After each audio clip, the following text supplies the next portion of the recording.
Blog Talk Radio.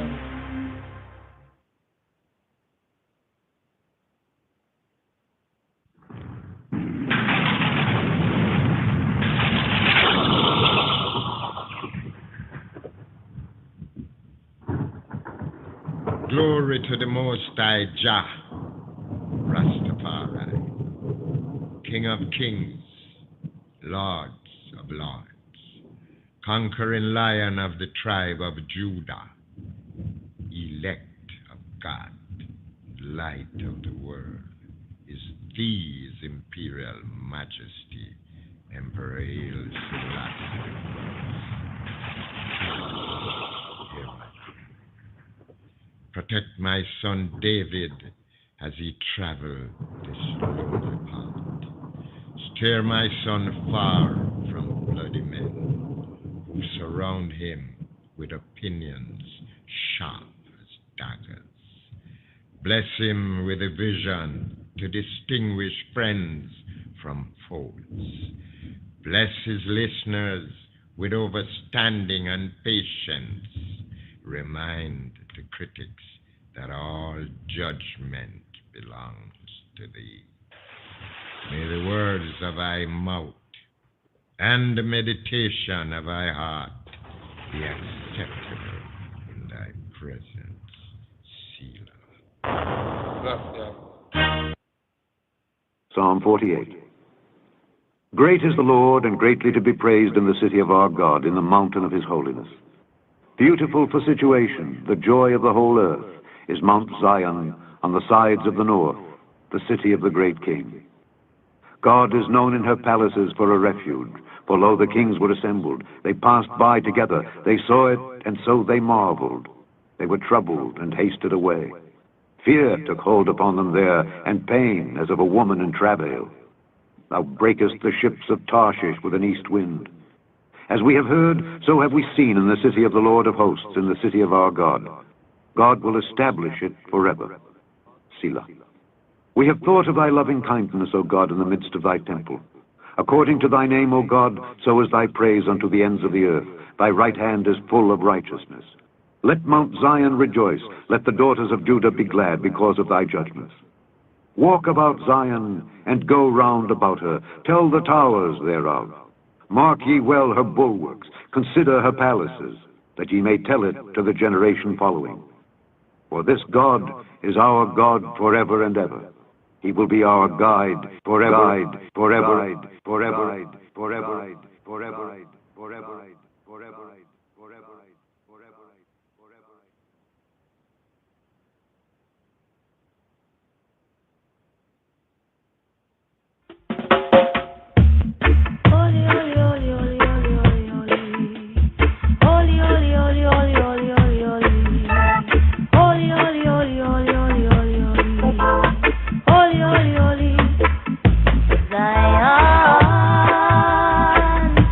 Zion,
forth his right hand.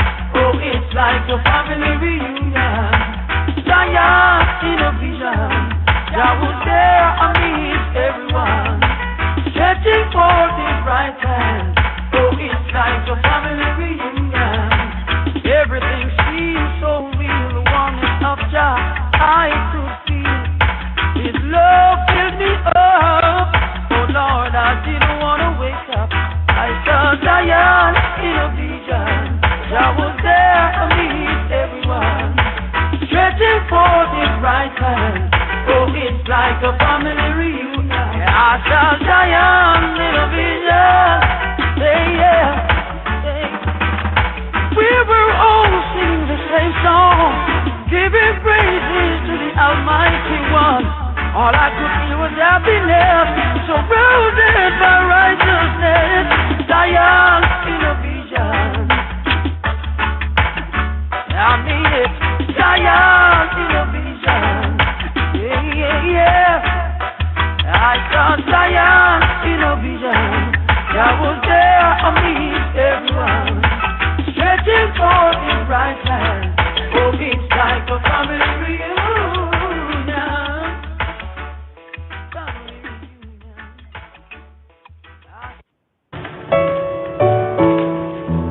I was lost. I was lost in sin and sorrow on an isle in life's dark sea. My child, I've come to save you. Step on board and follow me. Tis the old ship of Zion. Ship of Zion. Tis the old ship of Zion. Ship of Zion. Ship of Zion. Tis the old ship of Zion. Ship of Zion. Daddy, are you alright? I'm fine. People are looking at you. I got on more.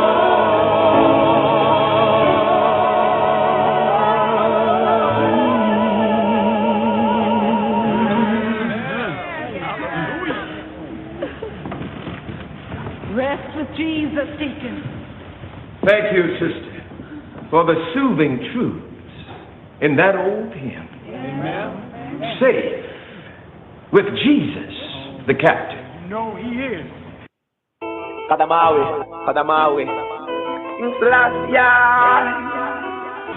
For whom praise is due forever.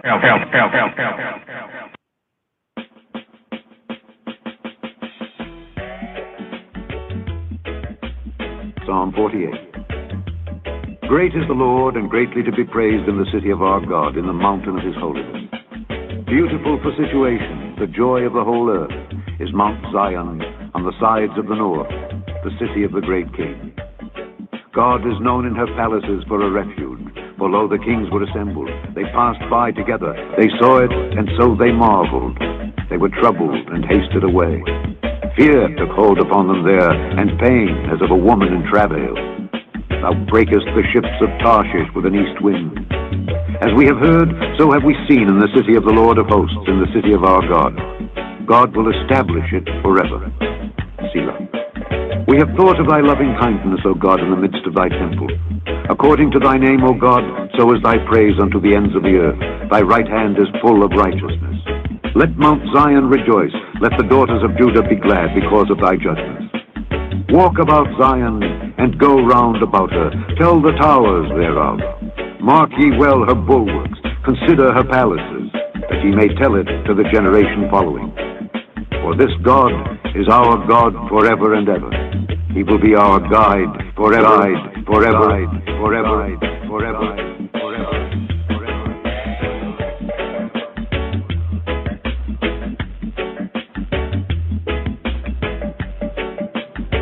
መዝሙር 47 በቅንፍ 48 በሁለተኛ ሰንበት የቆሬ ልጆች የምስጋና መዝሙር። እግዚአብሔር ትልቅ ነው፣ በአምላካችን ከተማ በተቀደሰው ተራራ ምስጋናው ብዙ ነው። በሰሜን ወገን በመልካም ስፍራ የቆመ የምድር ሁሉ ደስታ የጽዮን ተራራ ነው። እርሱም የትልቁ ንጉሥ ከተማ ነው። እግዚአብሔር በአዳራሾቿ መጠጊያ ሆኖ ይታወቃል። እነሆ ነገሥታት ተከማችተው በአንድነት መጥተዋል። እነርሱ ሳይተው ተደነቁ፣ ደነገጡ፣ ታወኩ። መንቀጥቀጥ እንደ ወላድ ምጥ በዚያ ያዛቸው። በኃይለኛ ነፋስ የተርሴስን መርከቦች ተሰብራለህ። እንደ ሰማን እንዲሁ አየን። በሰራዊት ጌታ ከተማ በአምላካችን ከተማ እግዚአብሔር ለዘላለም ያጸናታል። አምላክ ሆይ በአሕዛብ መካከል ምሕረትህን ተቀበልን። አምላክ ሆይ እንደ ስምህ እንዲሁም እስከ ምድር ዳርቻ ድረስ ምስጋናህ ነው። ቀኝህ ጽድቅን የተሞላች ናት። አቤቱ ስለ ፍርድህ የጽዮን ተራራ ደስ ይበለው፣ የአይሁድም ሴት ልጆች ሐሴት ያድርጉ። ጽዮንን ክበቧት፣ በዙሪያዋም ተመላለሱ፣ ግንቦቿንም ቁጠሩ፣ በብርታቷ ልባችሁን አኑሩ። አዳራሿን አስቡ፣ ለሚመጣው ትውልድ ትነግሩ ዘንድ። ለዓለምና ለዘላለም ይህ አምላካችን ነው፣ እርሱም ለዘላለም ይመራናል።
dragon slayer.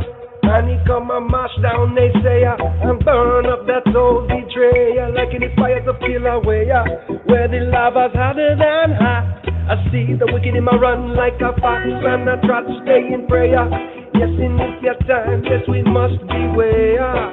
Take care, we in the dragon slayer, but we have no fear.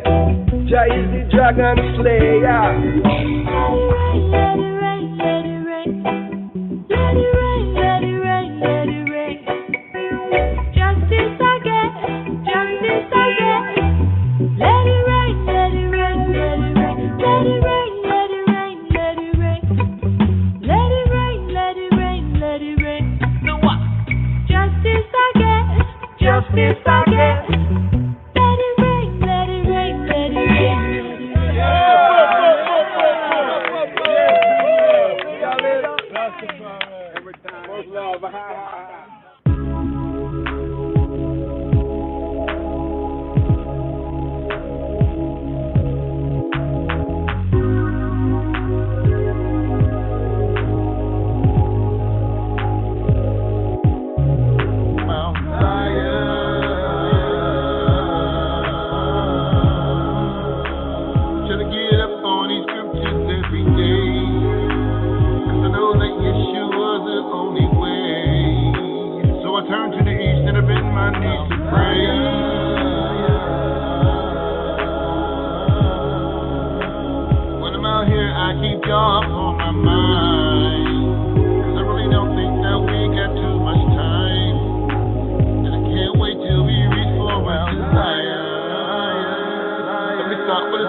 Everybody around me sinning, I'ma stop it. Still can't see me with the optics.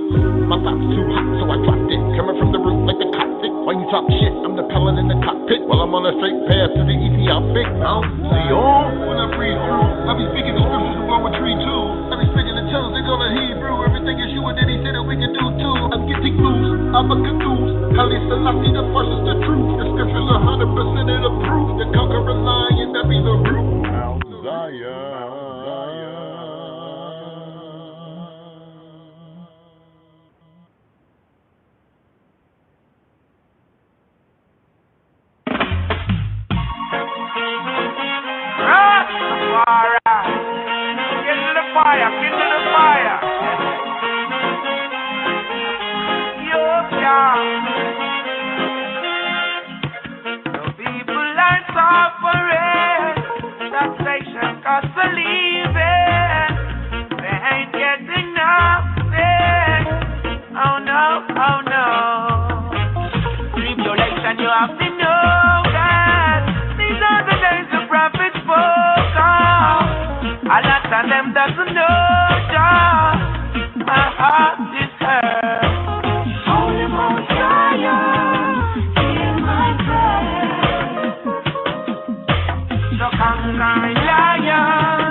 And the animosity, yeah. Love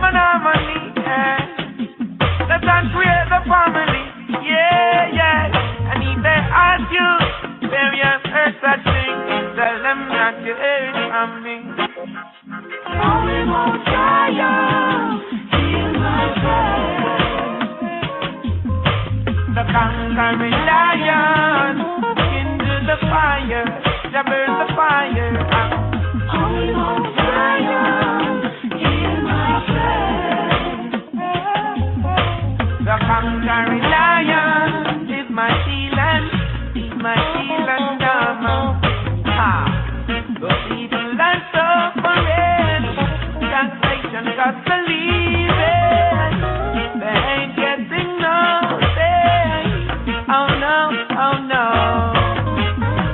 Relation, yeah, we know that these are the days the prophets spoke of. A lot of them doesn't know God. My heart is hurt. Only Mount Zion, heal my friend. The conquering lion.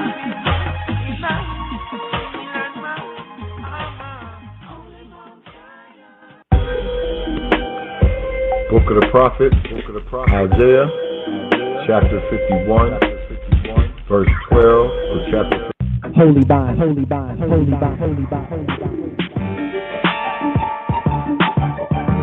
Mount Zion is only a step away. So take a step in the way of His Imperial Majesty, Gormawi Nugusa Neges Adamawi Haile Selassie, the King of Kings, His Imperial Majesty. To turn to another subject, Your Imperial Majesty, are there any passages of the Bible that have become especially meaningful to you? I have the highest respect for the Bible as a whole. We also recognize the rightful name the Bible bears. We find that in all the periods of the Old Testament, in the time of patriarchs, kings, and prophets, great miracles were done. On the other hand, the New Testament, in which our Lord Himself gave the command to go to all the world and to preach, is also of high value. Then Matthew, Mark, Luke, and John, the four Gospels in which the sayings of our Lord are recorded, are pillars for all men on the earth. Therefore, the Bible should not be cut into portions.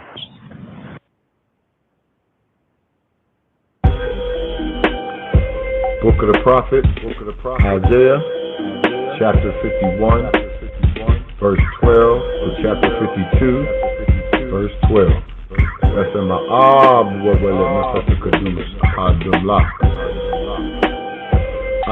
Even I am He that comforteth thee. Who art thou that thou shouldest be afraid of a man that shall die, and of the Son of Man which shall be made as grass? And forgettest Yahweh thy Maker, that hath stretched forth the heavens and laid the foundations of the earth, and has feared continually every day because of thy fury of the oppressor, as if he were ready to destroy. And where is the fury of the oppressor?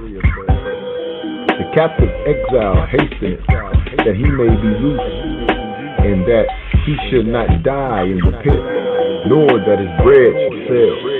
But I am Yahweh, that Elohim Buruku, that divideth the sea, whose waves roar. Yahweh Sabaoth is his name, Buruku. And I have put my words in thy mouth, and I have covered thee in the shadow of my hand, that I may plant the heavens and lay the foundations of the earth, and say to Zion, thou art my people. Awake, awake, stand up, O Jerusalem, which has drunk at the hand of Yahweh the cup of his fury. Thou hast drunken the dregs with the cup of trembling, and wrung them out. There is none to guide her among all the sons whom she hath brought forth, neither is there any that taketh her by the hand of all the sons that she hath brought up. These two things are come to thee. Who shall be sorry for thee? Desolation and destruction, and the famine and the sword. By whom shall I comfort thee? Thy sons have fainted. They lie at the head of all the streets, as a wild bull in the net. They are all full of the fury of Yahweh, the rebuke of thy Elohim. Therefore, hear now this, thou afflicted and drunken, but not with wine. Thus saith the Master Yahweh, Buruku, and thy Elohim that pleadeth the cause of his people. Behold, I have taken out of thy hand the cup of trembling, even the dregs of the cup of my fury. Thou shalt no more drink it again. But I will put it into the hand of them that afflict thee, which have said to thy soul, bow down, that we may go over. And thou hast laid thy body as the ground and as the street to them that went over. Amen. Amen. Chapter 52, verse 1-12. Awake, awake, put on thy strength, O Zion, put on thy beautiful garment, O Jerusalem, the holy city, for henceforth there shall no more come into thee the uncircumcised and the unclean. Shake thyself from the dust, arise, and sit down, O Jerusalem. Loose thyself from the bands of thy neck, O captive daughter of Zion. For thus saith Yahweh, ye have sold yourself for naught, and ye shall be redeemed without money. For thus saith the Master Yahweh, my people went down aforetime into Egypt to sojourn there, and the Assyrians oppressed them without cause. Now therefore, what have I here, saith Yahweh, that my people is taken away for naught? They that rule over them, make them to howl, saith Yahweh. And my name continually every day is blasphemed. Therefore my people shall know my name. Therefore they shall know in that day I am he that doeth speak. Behold, it is I.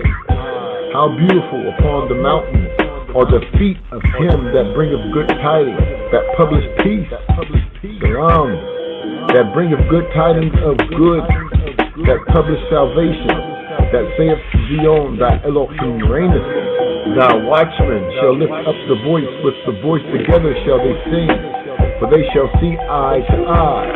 When Yahweh Buruku shall bring again Zion, break forth into joy. Sing together, ye waste places of Jerusalem, for Yahweh Buruku have comforted his people, he have redeemed Jerusalem. Yahweh have made bare his holy arm in the eyes of all the nations, and all the ends of the earth shall see the salvation of Elohim. Buruku, depart ye, go ye out from thence, touch no unclean thing, go ye out of the midst of her, be ye clean, that bear the vessels of Yahweh. For ye shall not go out with haste, nor go by flight, for Yahweh Buruku will go before you, and the Elohims of Israel will be your rear guard. Amen. Leave you with love, peace, and blessings. In the name of Kedamari, Haile Tanakh, and the Goose Niggas, Ethiopia, King of Kings, Jah Almighty, blessing Yeshua. Shalom. You better back the hell up off of me. Look at this apostasy. Can all these things really be? It's a mystery. Can't you see the prophecy? Happening before your eyes. Think you better recognize. Revelations of the light.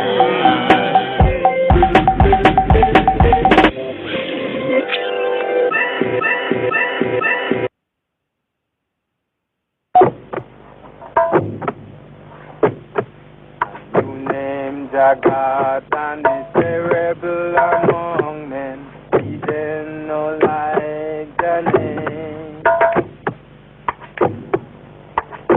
Yes, a new name, Jagat, and it's a rebel among men, he didn't know like the name. For when I call him Rastafari, I watch how weak I tremble. He then no like the name. For when I call him Rastafari, I watch how weak I tremble. He then no like the name. I and I are the black Jews. And Israel king is Israel God. And upon the crucifixion tree there, where Jesus Christ is crucified, you see I-N-R-I, I-Negos, I-Negos, I-Negos. Ethiopia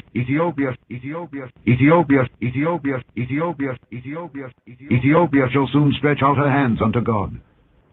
Sing unto God, ye kingdoms of the earth. Oh, sing praises unto the Lord. Selah.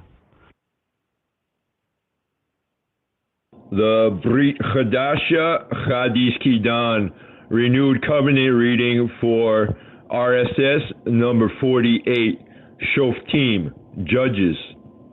From John chapter 1, verse 19 through 27, and Acts chapter 3, verse 22 through 23. We begin B'Shem Ha'ab V'Habein V'Ruach HaKadosh Yahuwah Ahad.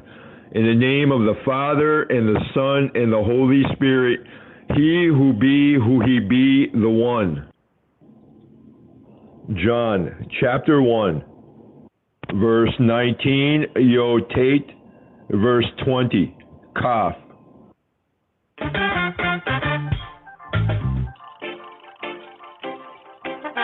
Vezot edut Yochanan, Bishlach ha-Yehudim, Kohanim u'Lewim, me-Yerushalayim, Lishol Oto, Mihu, Wehu Toda, Velo Keched, Ki Higi Lemor, Anoki Aineni HaMashiach.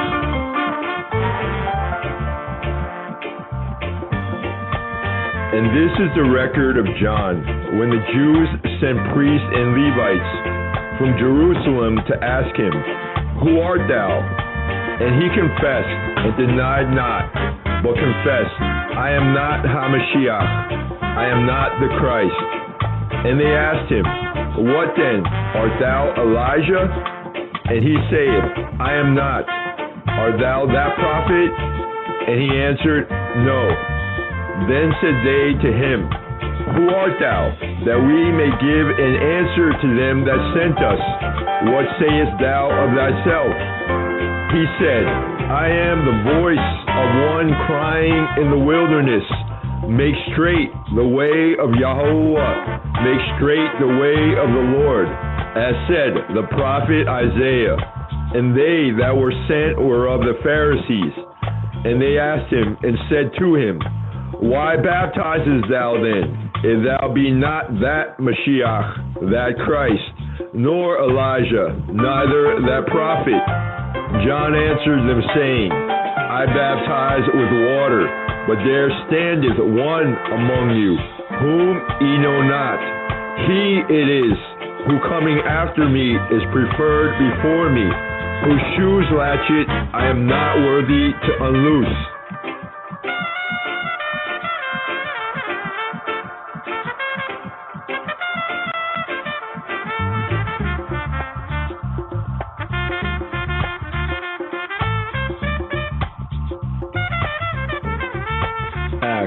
Chapter 3, verse 22, Kaf Beit, verse 23, Kaf Gimel.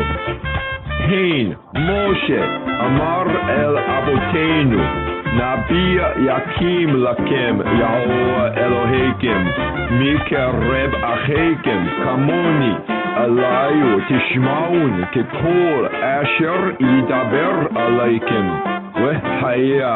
Kol ha-nefesh asher lo tishma el ha-nabi ahu ve-nekerta me-ameha. For Moses truly said to the fathers, A prophet shall Yahuwah Eloheikim, shall the Lord your God raise up to you of your brethren, like to me. Him shall ye hear in all things, whatsoever he shall say to you. And it shall come to pass that every soul that will not hear that prophet shall be destroyed from among the people.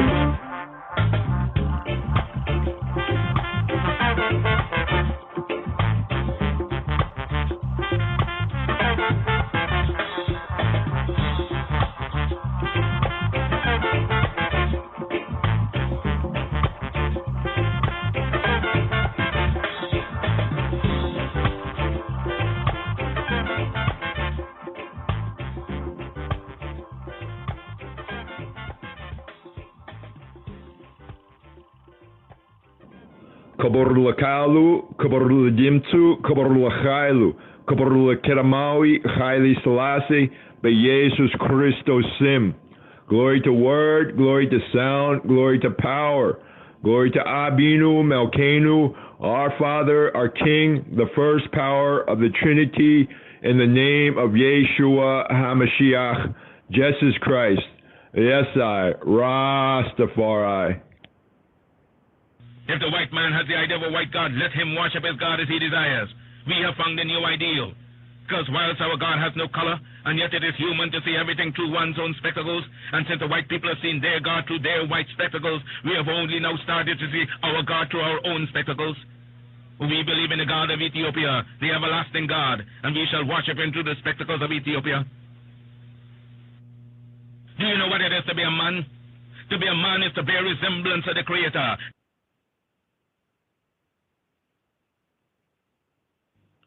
Haile Selassie mission is no joke thing. And a 1, 2, 3, A, B, C, A, diggle, diggle, the cat and the figure sin thing. And about weed, ital stew are wearing ice, gold and green. You have to know his words and works to understand why he's supreme. Mount Zion is real, unlike heaven in your dreams. The road is narrow and long. You have to be prepared to fight on the battlefield. In our outcast Selassie army, no retreat. You know, see it. Some have a little lightning in the Rasta house. Cause some king a flex like back and belly rat. And some princess a flex like Minnie Mouse. I don't know what them a promote. But it's either them clean up them ass or continue trans out. No skin teeth, no joke. I said the way I'm serious, all the chalice a figure out. Judgment has spread like lava from coast to coast. Some man make 1 bag of money, sit down with 1 bag of man a champagne toast. Pan them on a black brother them a boss. The 12 tribe man tell me say some chicken him a go roast. How can sure me think I did healthy lifestyle Rasta promote? Still, food at the least. The lava bubble for the one just sign contract and lease with the beast. You think of that? My pass Haile Selassie High School one day. My embarrassed. Look how much Rasta about ya. I never watched the building drop flat. And for things that Haile Selassie forward way from Ethiopia and lay the first block. Some realize that them only full of chat. Come and grow locks and I get paid for act. And Babylon give them alright for them money, get them funny. Yeah, but really and truly, how far has the Rasta movement progressed in its foundation? How long have you earned the same song and still no action? We could be self-reliant if we were serious about the mission. With the vast wealth that is generated within the Rasta organization. Some chant unity and love, but they have a single-minded meditation. Their plan is to pull you into the belly of corruption. Reggae music, ital stew, still a party on the same Rasta bandwagon. Lion a drink Red Bull and Dragon. What that, man? Concerning the Bubba, man. The thing is that Haile Selassie don't deal with no form of segregation. So don't confuse me nation. 1 in a 3 and a 3 in a 1. Without no apology, Marcus and Emmanuel is not a part of that combination. You mean for tell me say after Haile Selassie clear the path and set the foundation, una still about a Queen Elizabeth for repatriation? Una burn her every day and still look for 7 miles of black style line of a sail pan.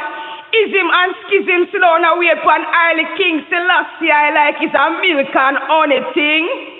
Africa waits its creators, which simply means we have great works to put in. Haile Selassie! Caution!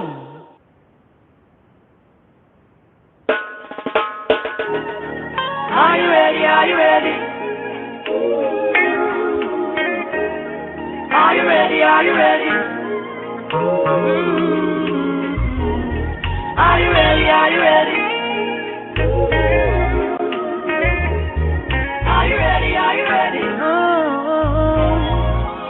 When the roll is called out, I'll be standing taller to face the darkest and the hardest of times.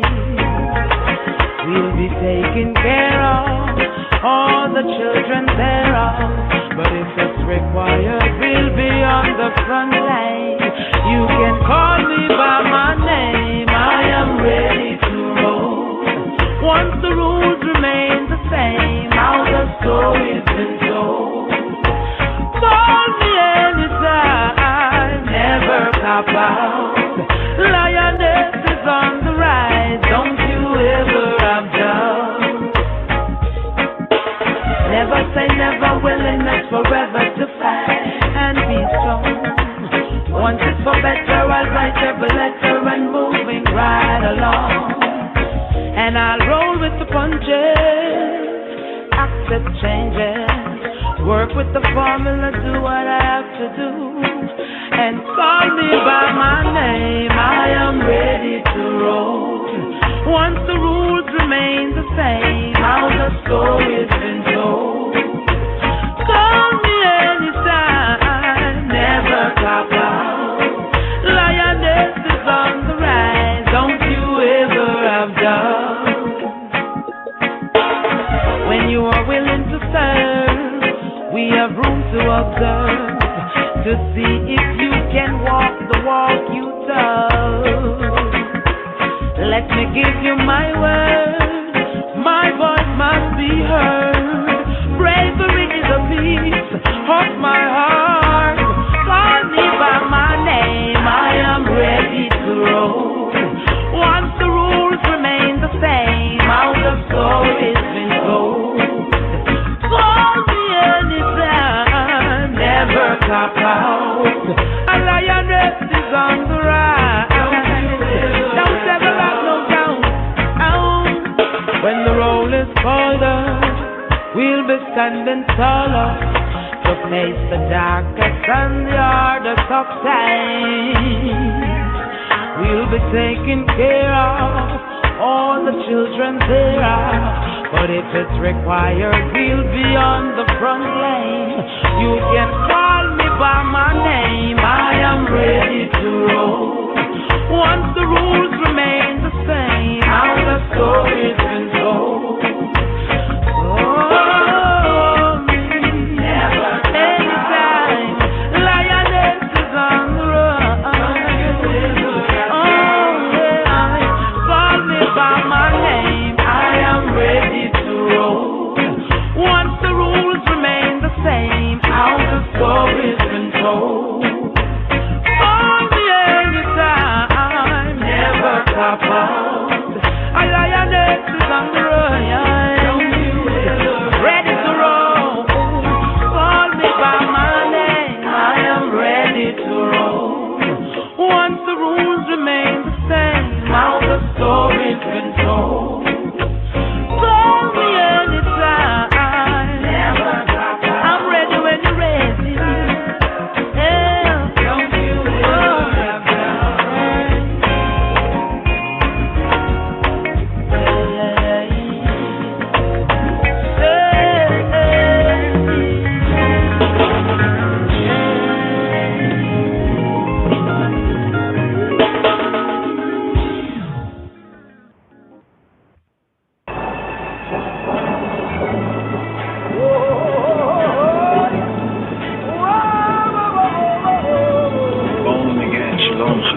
Here we have today's daily psalm. We have psalm time according to the royal order of Ethiopian Hebrews, after the order of Melchizedek, the righteous king, even the King of Kings, Kamal, Haile Selassie, HaKadosh, Baruch Hu, Baruch Hashem, Hashem, Hashem, Hashem, Hashem, Hashem, Hashem, Hashem, Hashem, Hashem.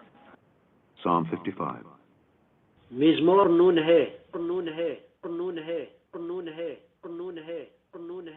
למנצח בנגינות משכיל לדוד.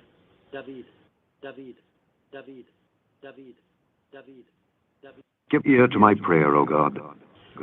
האזינה אלוהים תפילתי And hide not thyself from my supplication. ואל תתעלם מתחינתי. Attend unto me and hear me.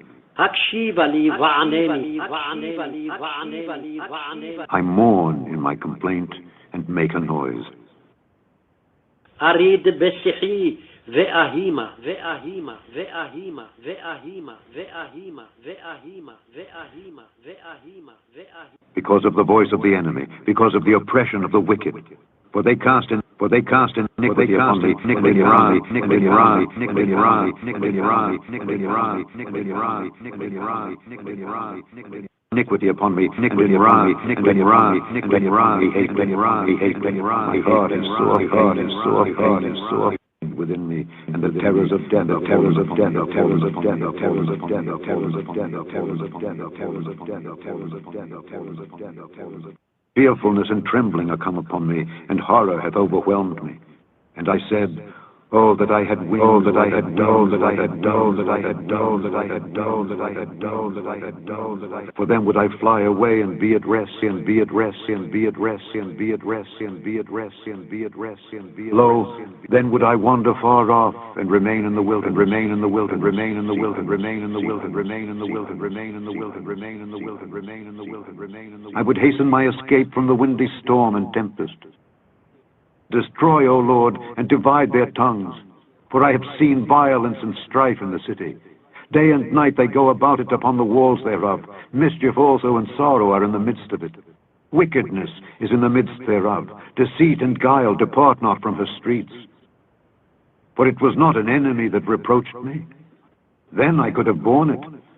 Neither was it he that hated me that did magnify himself against me. Then I would have hid myself from him. But it was thou, a man mine equal, my guide and mine acquaintance. We took sweet counsel together, and walked unto the house of God in company. Let death seize upon them, and let them go down quick into hell, for wickedness is in their dwellings and among them. As for me, I will call upon God, and the Lord shall save me. Evening and morning and at noon will I pray and cry aloud, and he shall hear my voice. He hath delivered my soul in peace from the battle that was against me, for there were many with me. God shall hear and afflict them, even he that abideth of old. Selah, Selah, Selah, Selah, Selah, Selah. Because they have no changes, therefore they fear not God. He hath put forth his hands against such as be at peace with him. He hath broken his covenant. The words of his mouth were smoother than butter, but war was in his heart. His words were softer than oil, yet were they drawn swords. Cast thy burden upon the Lord, and he shall sustain thee. He shall never suffer the righteous to be moved. But thou, O God, shalt bring them down into the pit of destruction. Bloody and deceitful men shall not live out half their days. But I will trust in thee, trust in thee, trust in thee, trust in thee, trust in thee, trust in thee, trust in thee, trust in thee, trust in thee, trust in thee, trust in thee, trust in thee.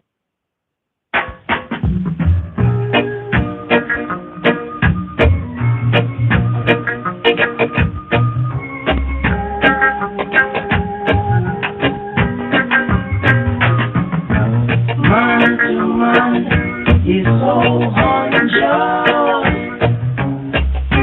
You don't know who to trust. Your worst enemy could be your best friend, and your best friend your worst enemy. Some will eat and drink with you. Then behind them shoot upon you. Only your friends know your secret. So only can reveal it. And who the captive, let them wear it. Who the captive, let them wear it.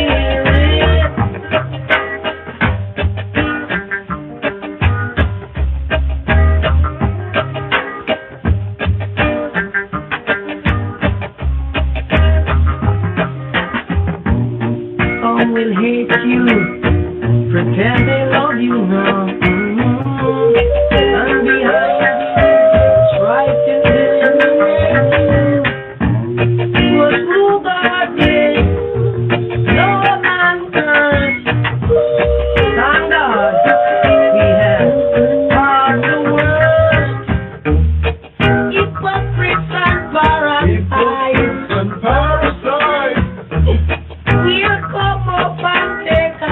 I welcome, say goodbye.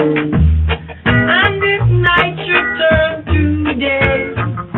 A lot of people would run away. And I will just you let them weary. Who will just who the just makes them weary. Sure.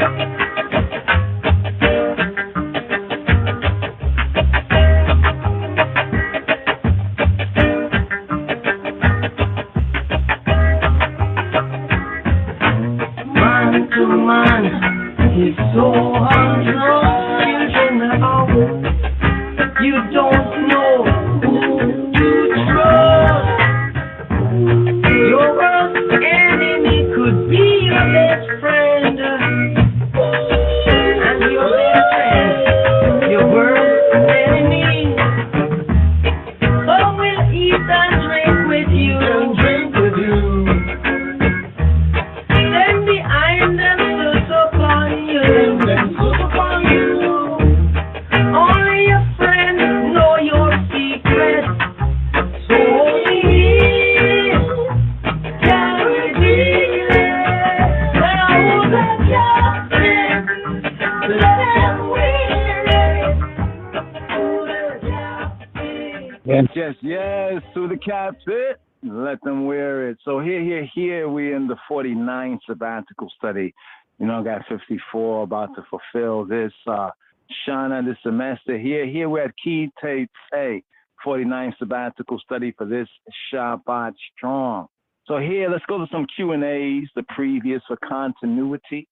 I like to call it for continuity purposes. You know, here on Discipleship Radio, here on Discipleship Radio and the studies, you know, really going to some of the studies, go to some of the best Q&As, question and answer, so we can become more familiar with the content in the proper context. So here, we're at the 49th sabbatical study, but here just to review, right, the previous 48 for Shabbat Shoftim. Went through some of the basic points, the points of order, like justice, thou shalt follow. Tzedek terdof.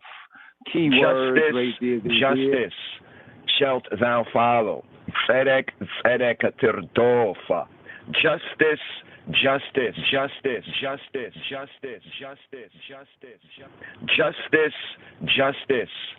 shalt thou follow. Tzedek terdof, that thou mayest live and inherit the land which Yahuwah Eloheka giveth thee. I. Tzedek terdof, litma'ana tichye. Ya rashta eta haaretza asher Yahuwah Eloheka notena lak.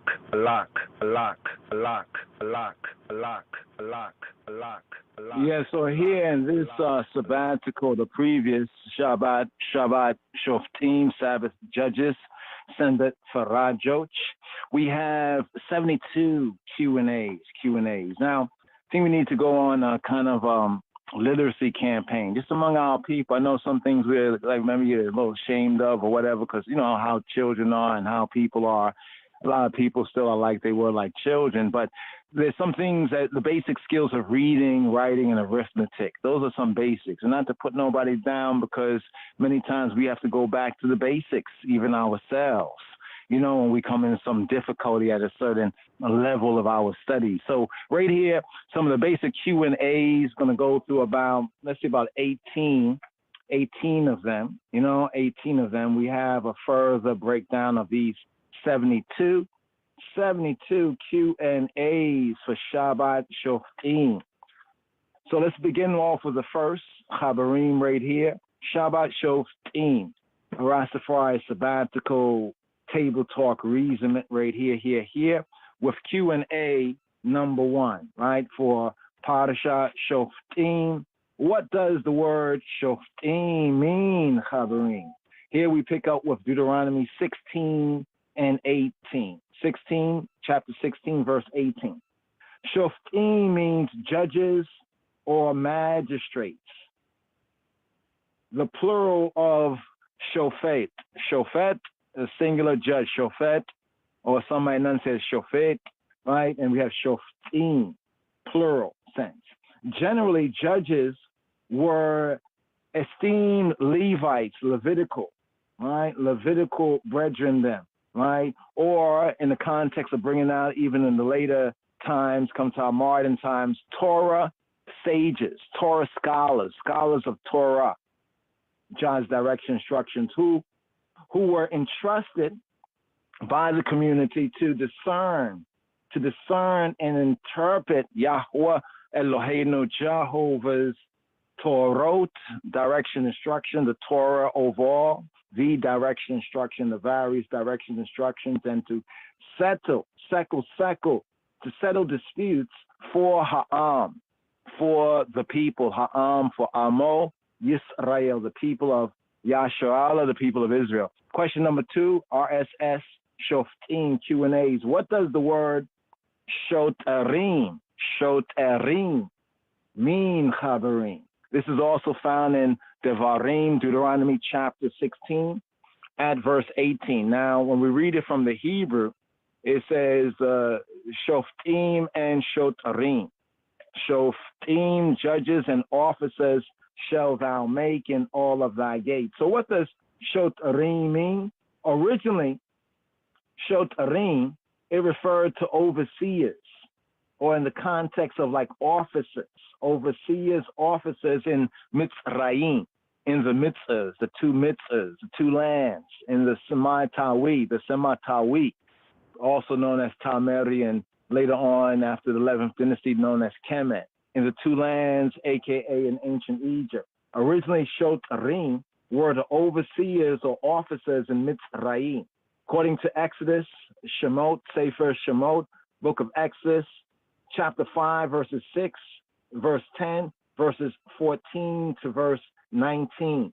Now, during the years in the Midbar, in the desert, in the wilderness, in the wilderness, the word was applied to the 70 Ziknei Yisrael, to the 70 Zakanim, the elders of Yasharallah, the elders of Israel, who shared the weight of governance with Moshe, according to Bamidbar, according to Numbers chapter 11, verse 16, and Devarim, Deuteronomy chapter 1, verse 15. Later on, the Shotarim, they became associated with military, with the Israelite military, the spirituality, what ones may call the religious, right? And the civil officers who enforce Ha-Torah. So when we study the word Shotarim, we like to say the Shadas, the Shotas, Shotarim. Often we say officers, but in Mitzrayim, the two lands, Mai Tawi, they were like the overseers, right? And then in the wilderness experience, it applied to the 70 elders of Israel, the Ziknei Yisrael, the Zakanim, the elders of Israel who shared that weight of governance with Moshe. And then later on, this title became associated with the military, the Shotarim, right? The Shadas, the military, the really just, the righteous, the Israelite, you could say the religious cult. You know, yeah, it's that. It's part of the culture, but in the religious spirituality sense, the Shot is there. And then also the civil officers coming down to even the monarchical times, this title was used with the civil officers, right? So simply officers, Shotarim. Question number 3, who first suggested the idea of a judicial system to Moshe, of a judicial, right? Judicial, Yehuda, Judaic, Yehuda, Judah, a judicial system to Moshe. It was Moshe's Chotain, his Chotain. Chotain, what's a Chotain? It's a father-in-law, Yitro, or Yotar, Yitro, Jethro. In Exodus chapter 18, verses 14 to 26, we have the first suggestion, because in that portion of the Torah, Moshe is staying up, like getting up early, going over to the evening and hearing all the cases, small and big, of Kol Yisrael. He is judging and adjudicating between man and ones, all these cases. And his chotain, his father-in-law, came along and said, Moshe, this is not good. You're going to wear yourself out and you're going to wear the people out. But if you do, and if Yahuwah approves, right, of my suggestion, both you and the people will be able to reach their destination. It was Moses was taking all this responsibility basically on himself, and Jethro, Zipporah, Zipporah's father, Moses' father-in-law, the priest of Midian, he gave this advice of the ancient chefs, the chefs and the chefs. I say chefs not in the sense of cooking chefs, but this is kind of a word also that's connected with ancient Tawi, with the Mitzrayim speech, the system of the chefs. It also kind of relates to some other areas that connects with some ancient Egyptian Kemetic studies, very interesting as well. But it was the ancient system of, when they said the Hek Shaus, right, it doesn't apply only to one people. Like, for example, when they say immigrants. Today, when people say immigrants, they usually mean certain type of people today through the racist latter-day system who are viewed as immigrants. But then if you study American history, you recognize even the people who came over here and did what they did to the natives over here and stole and set up and hijacked and, set up their own system, they originally were immigrants. You see how that works? But anyway, let's go on to question number 4 right here. Why did Elohim seek to appoint judges, shoftim, and officers, shotarim, throughout all the cities of the land? In Moshe's gospel, the gospel according to Moses, Deuteronomy chapter 16, verse 18. See, what Moses is given here is after the 40 years, a summary of what happened nearly 40 years ago when he was on the mount, the direct instructions he was given, and whatever other reasonings, that he was given. He's now explaining to a new generation of Yisrael, why did Elohim, Hailahim, seek to appoint judges and officers throughout all the cities of the land? Well, the welfare, the shalom, the peace, stability of the theocratic state. To say a theocratic state, basically a state that basically is God rule in that sense, the Theos in the Greek, but the Elohim, Yahuwah Eloheinu state, right? The theocratic state, it required that Yah's law, his Torah, his direction, instruction was upheld, and transgressors or violators were punished. Now, many of the ancient sages that study these things, they came to the conclusion and believed that the fortunes or the barakot, the blessings, the good of Yasharal, of Yisrael, it depended, even it deep-ended upon the behavior of its shoftim. In other words, that the good of Israel, the good of God's people, it depends on their judges. Who is there to keep the peace, to keep the shalom, and to keep the way, truth, and life? They interpreted, therefore the sages interpreted the opening verse of the book of Ruth, of the book of Cherut, the book of Ruth. What's the opening verses of the book of Ruth? Ruth chapter 1, verse 1. In the days when the shoftim ruled, or in the Hebrew, shofet,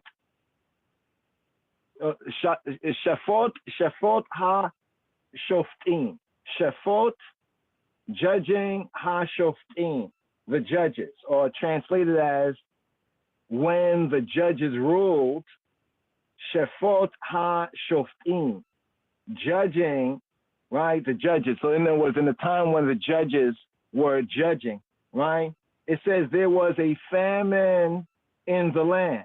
In the days when the shoftim, ha-shoftim, the judges, shefot, were judging, there was a famine, a ra'av, right, in the land.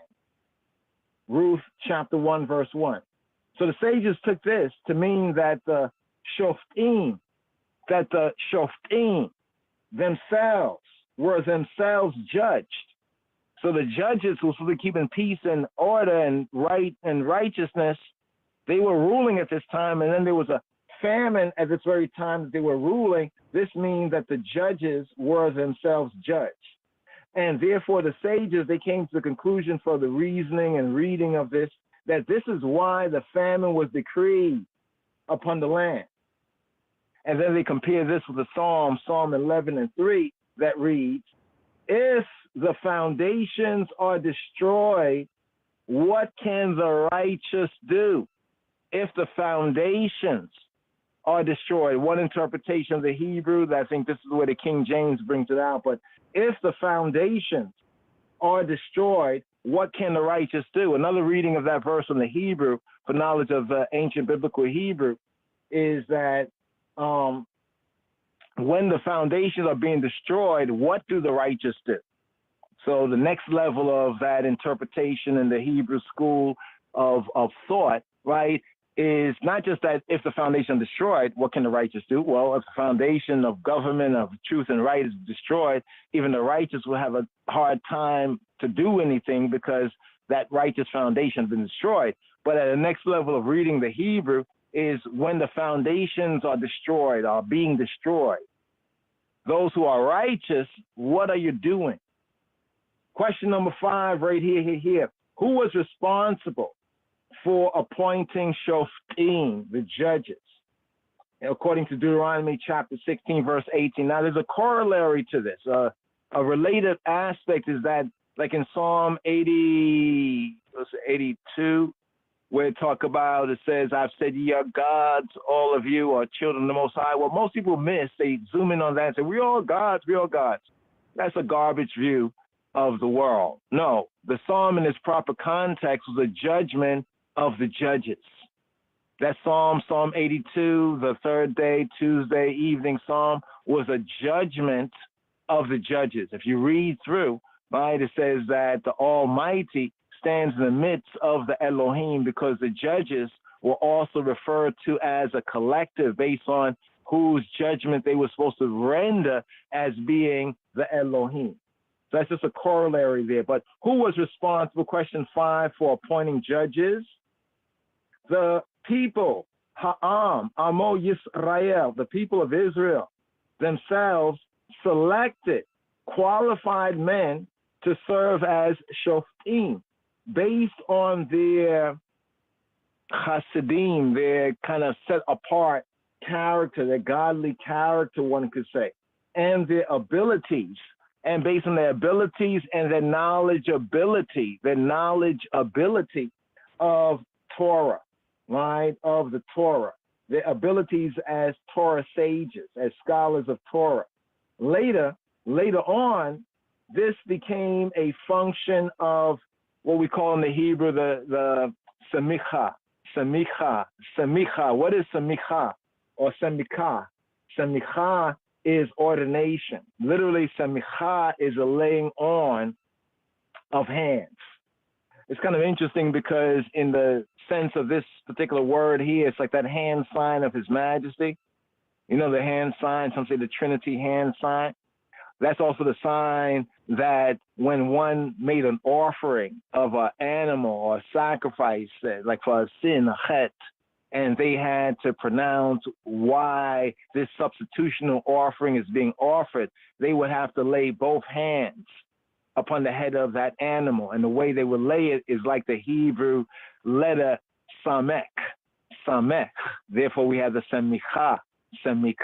If you look at the ancient samek, it looks very much like that particular hand sign of His Majesty. Just want to point that out there. But later on, this became a function of the semicha, the laying on of hands, or what's called ordination, from the judicial ruling body. So earlier on, it was the people themselves with a basic and a good knowledge of Torah that would decide in their regions, like in their areas and neighborhoods, almost like one would elect, you know, a board or something like that, or sheriff, so to speak, right? And you would try to elect one, right, in your neighborhood who you really not just thought, but there was some credibility based on what they did, how they lived, how they, you know what I mean, would be a good judge. But then later on, this became part of the judicial administration with a point basically by ordination, kind of that laying on of hands. This is where that laying on of hands has a non-religious, in that sense, but a functional aspect. It's almost like if I'm saying, like, listen, you know, I have served you for this long, but there is this, brethren or this sister, and then I put my hand on them while I'm talking about how they will continue this particular work. That's another aspect of laying on of hands, just to get a functional, a practical application to these basic principles. Now, the commandment to appoint judges and officers, right? Titain lecha, titain lecha, titain, to give for you, right? In the Hebrew, this has a sense of like, you're going to do this for yourself. You're going to do this for your own good, right? You're going to appoint judges and officers. So be sure of what kind of persons you appoint with this Elohim-like function. Titain leka, according to Deuteronomy chapter 16, verse 18. This implies that no judge or officers were to be regarded as above HaTorah.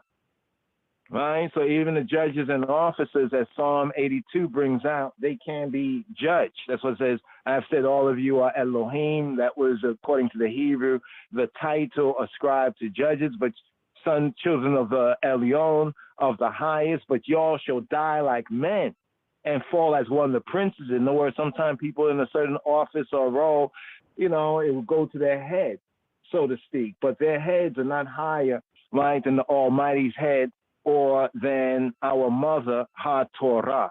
My child, my son, hear the instruction of thy father, forsake not the Torah of thy mother. So they are not to regard themselves as being above HaTorah, but rather to function as the agents of Elohim, thus that link with the title in the Hebrew context of things, with the judges being as a collective, not individually they are gods, but collectively as an order they are gods, because they are the agents of Yahuwah Eloheinu to deliver the down press from the down pressers.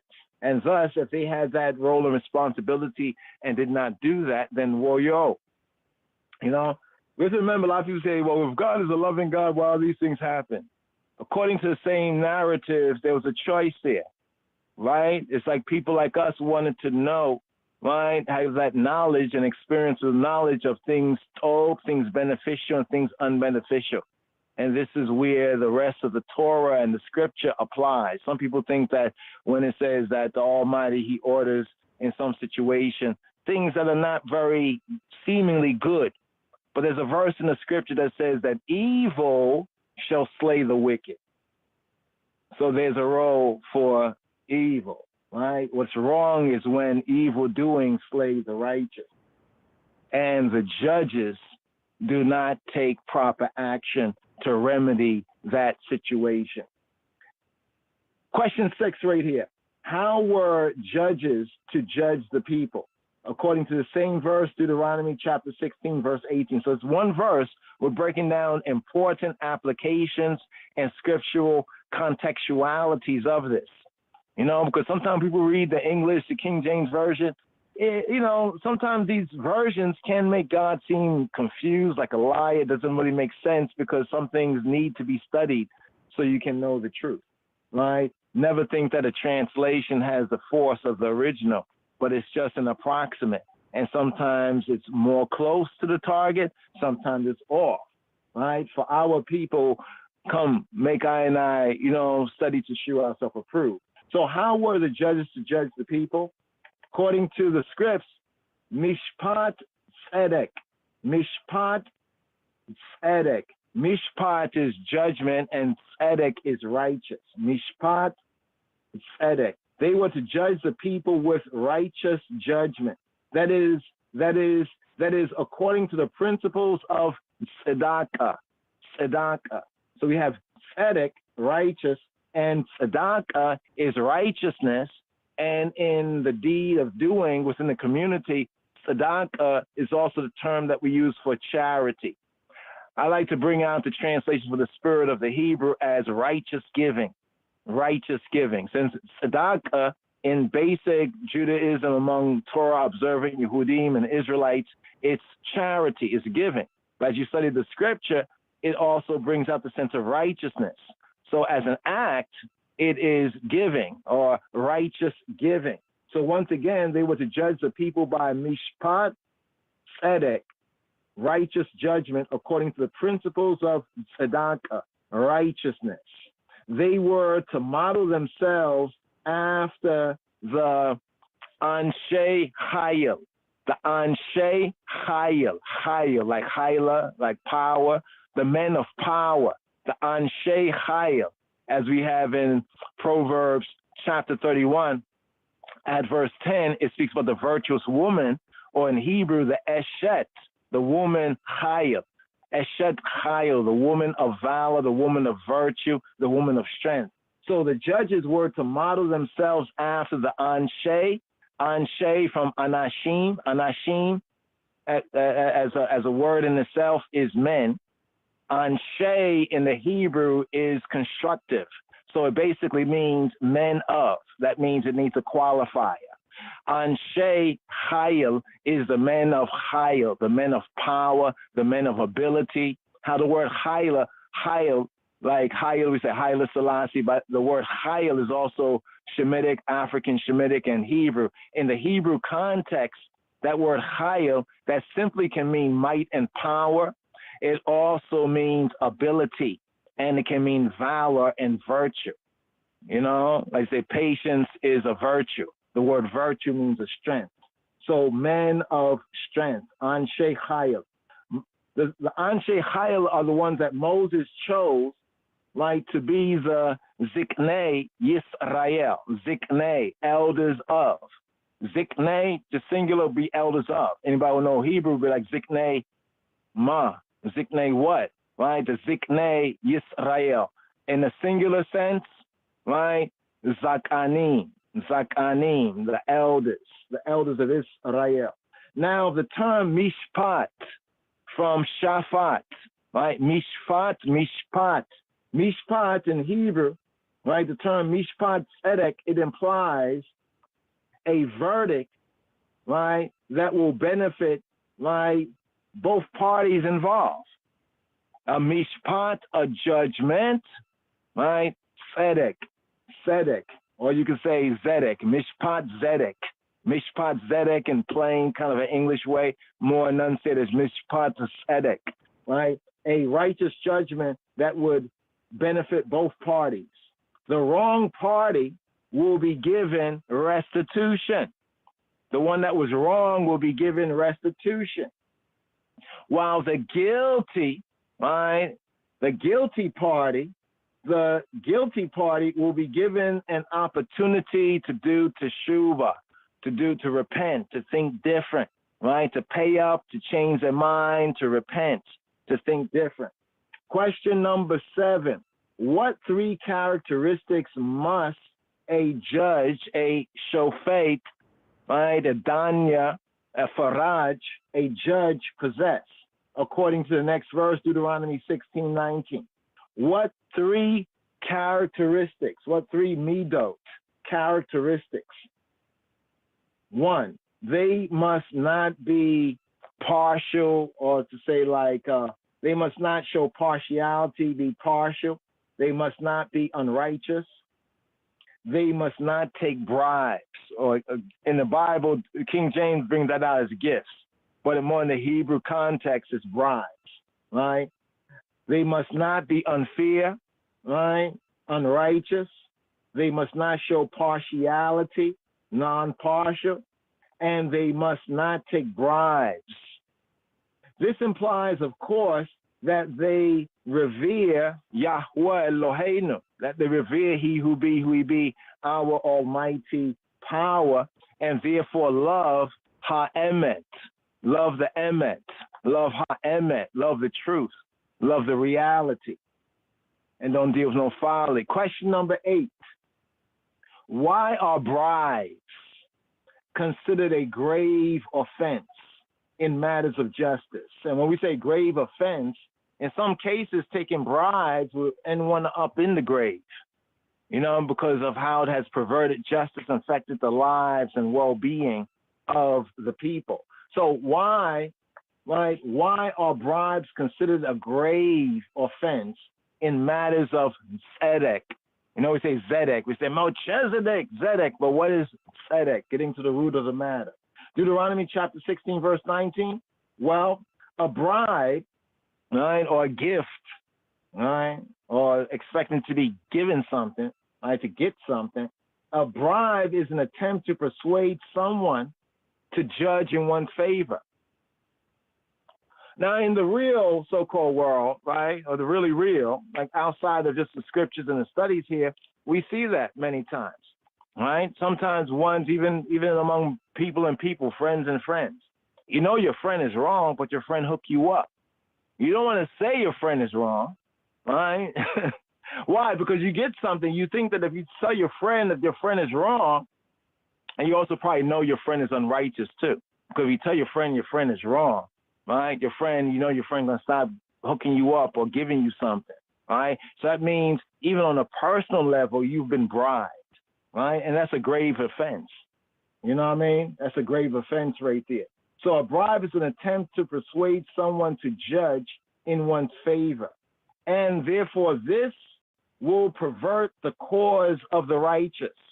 That perverts the course of justice.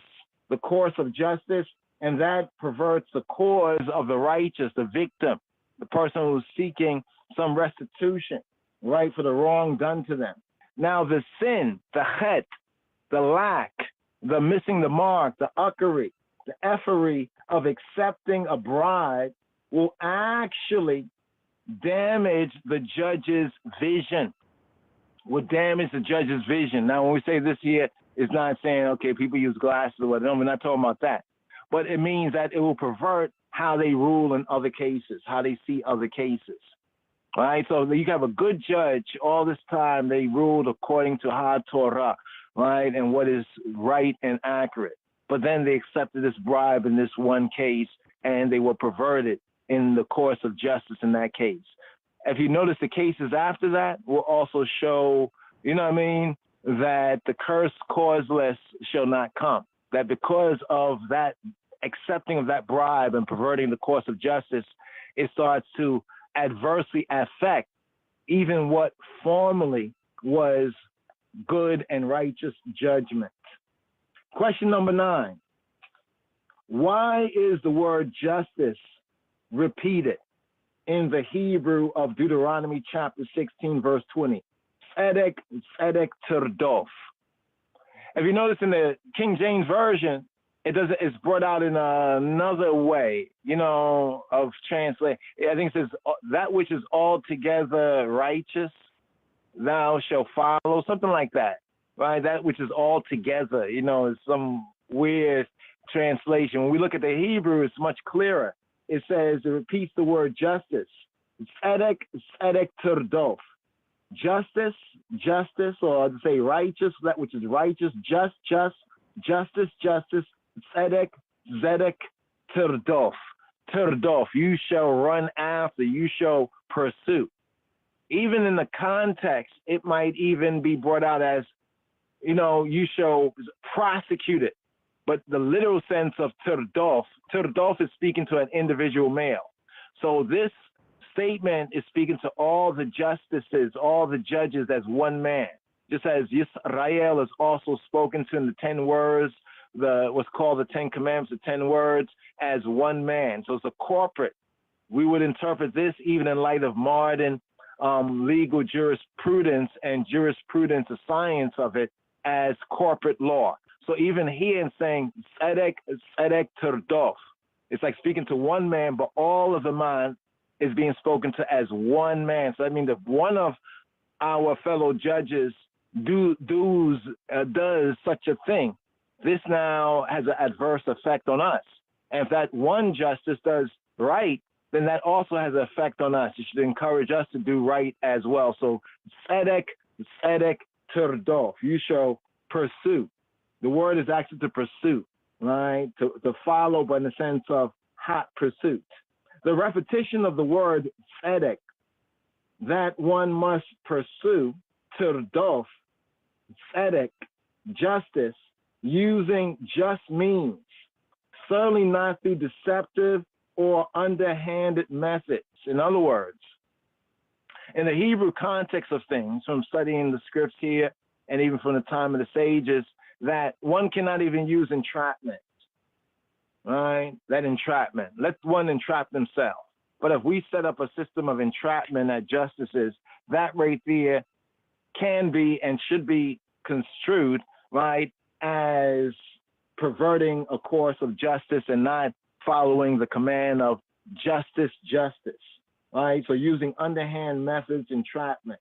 We must pursue righteousness righteously. We must pursue righteousness righteously and never use a form of evil, right? Or that which is rah-rah, hurtful, harmful, bad, unkind, or against a clear commandment, right? For a supposed good.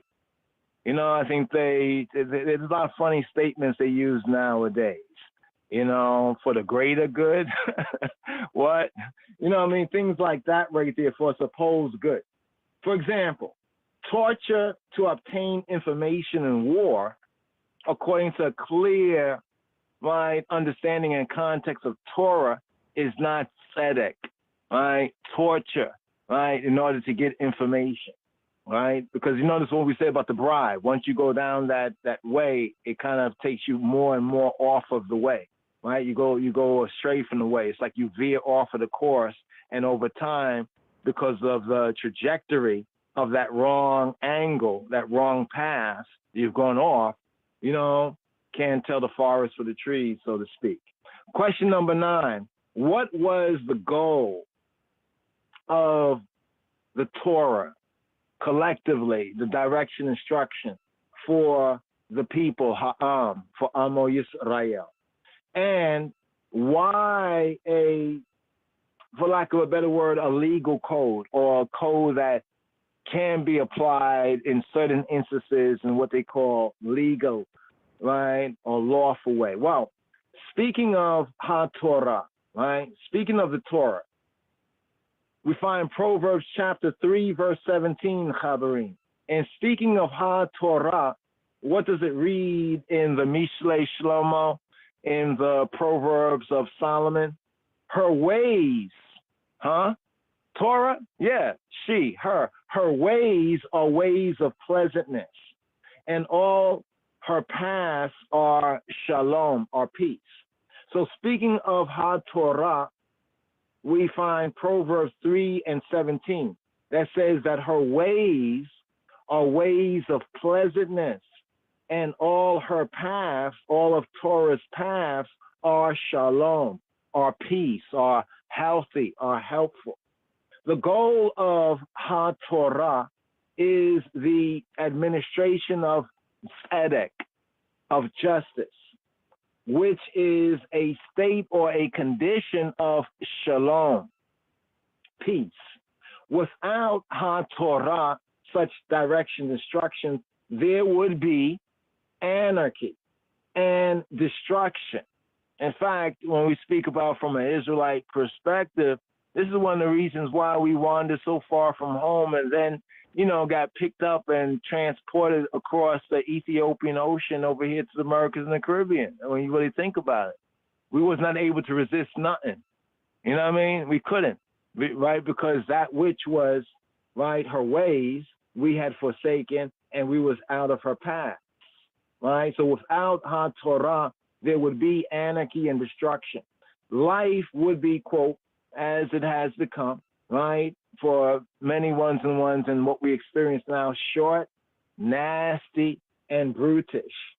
The Torah, it functions as a restraint. Even to put it in the Hebrew context, the Torah, she functions as a restraint upon the evil inclinations, the Yetzer Hara, right, of depraved or fallen human beings.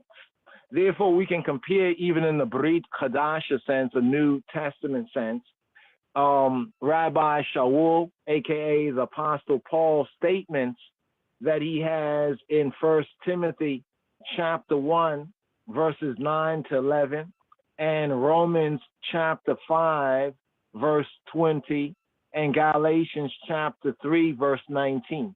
So here, just looking at the time right here, for continuity purposes, would like to go through that. But first, right here, let me get the sword. Yes, sir. Justice, justice, shalt thou follow. Tzedek, tzedek tirdofa. Justice, justice, justice, justice, justice, justice, justice, justice, justice, shalt thou follow. Tzedek, tzedek tirdofa. That thou mayest live and inherit the land which Yahuwah Eloheka giveth thee I. Tzedek, tzedek tirdofa. Litma'ana tichye. Ya rashta eta ha'areta asheri Yahuwah Eloheka notena lak. Okay, so right here, because sometimes we'll point out certain references. And for a diligent disciple, to really just know what is being said here and have a better opportunity, to know the truth for yourself. It's often good to go to the verses and the links, although sometimes, that might take a little more time, but it's good for the heart and the mind. So the first epistle of Paul, the apostle to Timothy, his disciple, right? Here we have chapter 1, verse 9 to 11, all right? The 9 to 11, right? Actually, let's go from verse 8. We're going to include verse 8, where it says, but we know that the law, ha-Torah, is good. Oba. If, that's the key right there, right? If, it's a big thing right there. 2 letters, but a big word. If a man use it lawfully. But we know, not believe, not guess, not hope, but we know that ha-Torah is good, Toba. If a man use it lawfully. Verse 9. Knowing this, that ha-Torah, the Torah, is not made for a righteous man. Because a righteous man, right, would already be in a perfection alignment with those 10 words. But knowing this, that ha-Torah is not made for a righteous man, but for the lawless, the Torah-less, and disobedient, for the ungodly, and for sinners, for uckers, for unholy and profane, for murderers of fathers and mothers, and murderers of mothers, for manslayers. What's interesting? You hear some black folks talk about, we grew up on the Bible, we was in the Bible all this time, and we love Jesus and everything. Yeah. But we're talking about Torah. You know what I'm saying? And ones will think like, well, this is the reason why, I've heard some people say this, the reason why the black community is so messed up. Really? Really? It's because of this? It seems like the more we go away from even a basic knowledgeability, as some of our ancestors really fought the fight, to even get us to this present stage right now where we have victory. Victory is here, but we don't see it because we've lost something. I see more of these things being done more so now. Remember one time we used to say when we hear about a crime on TV, on the news, upcoming, a terrible rape, murder, double homicide, killing, all this kind of crazy. And we'd be like, many times we knew it wasn't a black person, one of the lost sheep, but we kind of knew it wasn't one of our people. But some of y'all might not be old enough to know that, so study even the history, even of your parents or grandparents. But it's interesting that we see these things, and at one time, it was a rare thing, 1 or 2. It was like the exception to the rule in the so-called black and brown community.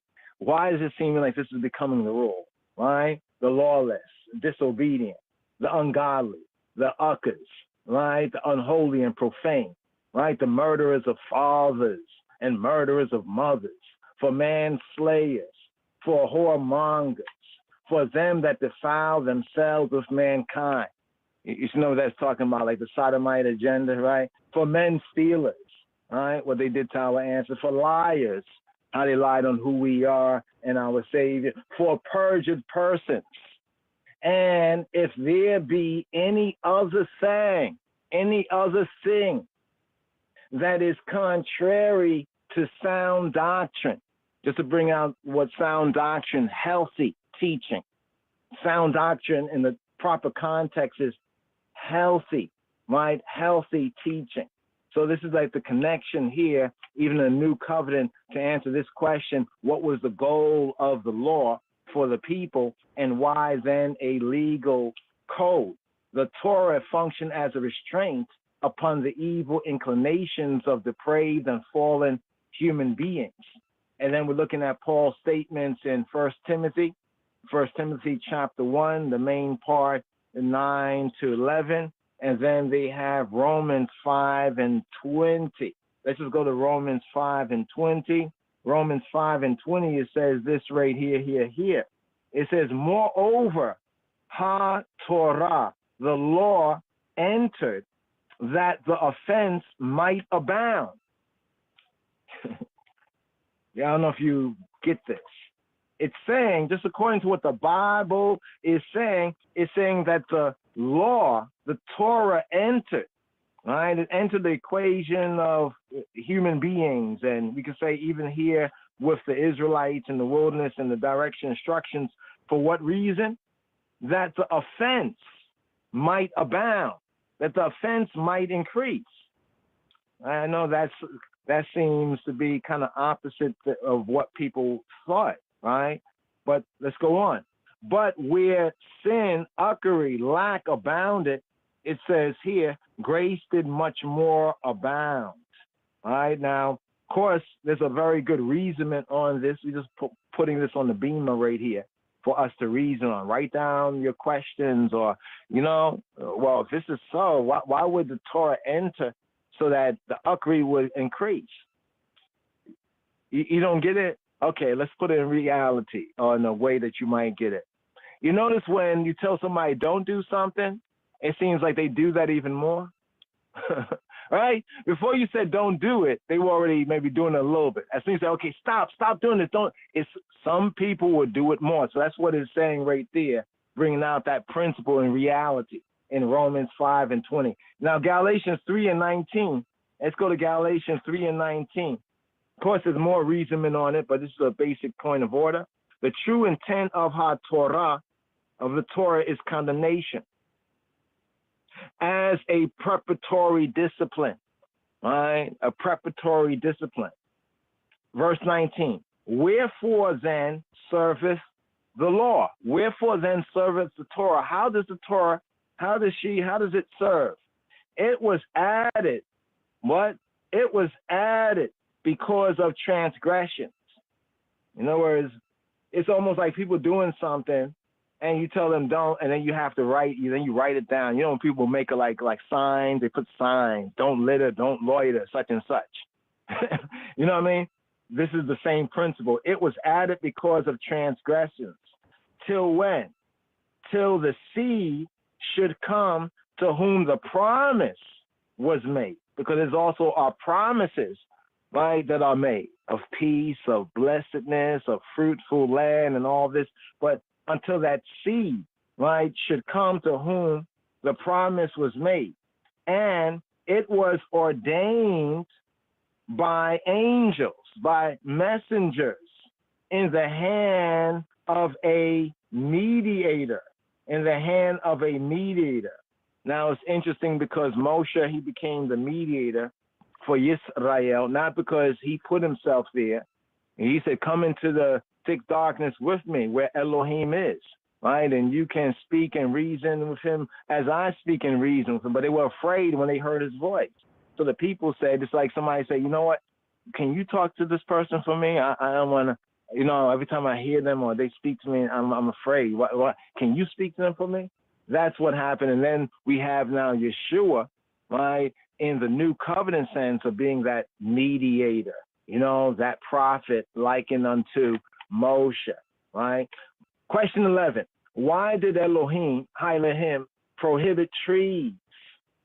Why did he prohibit trees from being planted near the Mizbeach? Now, he did not forbid trees, but he forbidded that trees be planted, right? Trees being planted near Ha-Mizbeach, near the altar, the communal altar in Deuteronomy chapter 16, verse 21. Well, firstly, trees were planted in and around the temples of other nations that they might call pagan temples, other people, other nationalities. They did plant trees in and around their temples.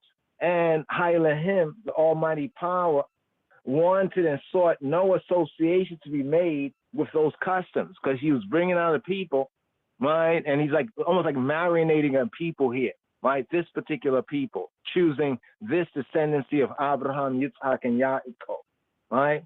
Now, what's interesting is that in previous generations, Abraham planted the grove, right?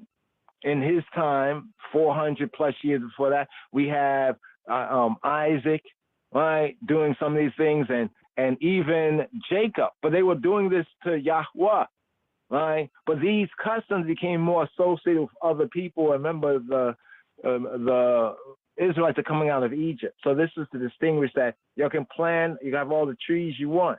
You can have gardens, but don't have this near the communal altar like the other nations. Secondarily, trees were planted simply to make the shrines of other nations and even just shrines in general more attractive. It's like you go into a cemetery and you see a lot of flowers there. The reason why people will bring flowers, to make it beautiful, right? More attractive. And the juxtaposition of this commandment with the qualities required of judges, right? The previous verse that we have here in Deuteronomy chapter 16, verse 21, and the previous verse in Deuteronomy 16:20. We have a juxtaposition of these two verses, right? The qualities required of judges and don't follow after the customs of the other nations. This is taken as a warning to not appoint shoftim, judges, right? Or the more earthly type of Elohim, judges, based on the external characteristics, right? Such as looks good, it looks good. Oh, that makes me feel nice, right? Any of that status, oh, that must be high quality. Not to judge it based on appearances, in other words. Question number 12, were the so-called sacred pillars, so it's about groves on the one hand, and then it talks about, I think in the King James Version, they say something like, the King James Version says something like images, right? But the correct sense is sacred pillars, like obelisk or stelas, right? Were the sacred pillars, the obelisk or stelas, always forbidden to Jah people, to the Israelite people, or the people, even ancestors of Israel? According to Deuteronomy chapter 16, verse 22, no. These sacred pillars, so even amongst the Hebrews and the Israelites, there was one time that we erected these pillars, these type of obelisks. We have this within the time of Yaakov and Jacob, right? So they were not always, right, forbidden. Before HaTorah, or the Torah of Moses on Mount Sinai, was given to Yasharallah, to Yisrael, Jacob had erected a matzevah. A matzevah, a matzebah. Matzebah, a matzebah. What's a matzebah? Right? A matzebah is a pillar. Where did he do this? At Beit El. He erected it and said, this is, to El Beit El, to the Almighty house of the Almighty. He erected a matzebah, right? Or matzebah, right? After his dream, his cholem, in Bereshit, in Genesis chapter 28, verse 18. And later, note this here, later Moshe Ish Ha Elohim, the man of the Elohim, he did what? He set up 12 pillars, 12 stelas, 12 obelisks for the 12 tribes at Sinai, in Exodus 24:4. Now, one reasoning is this, that some of these things might not have been forbidden to them should they not have gone back to their vomit, gone back to the molten calf incident. Once they had broke that commandment, once they broke that right there, it basically was like, I was about to, like you're a child and you're about to give them more freedom and everything because, I think they're doing pretty well. You're pretty pleased with them. And then they do some wild stuff that they said they would not do. and you be like, okay, you know what? I'm gonna have to take back your privileges now, and I have to keep an eye on you because I don't know what you're gonna do. So this is one of the cases here of arraignment, because someone say, well, he did the 12 pillars then, but remember, this is before that uckery that almost got them destroyed, right? In chapter, chapter 32 of Exodus with the molten calf. Now the practice was forbidden after the sin, the uckery, the effery of the Egel Maseka.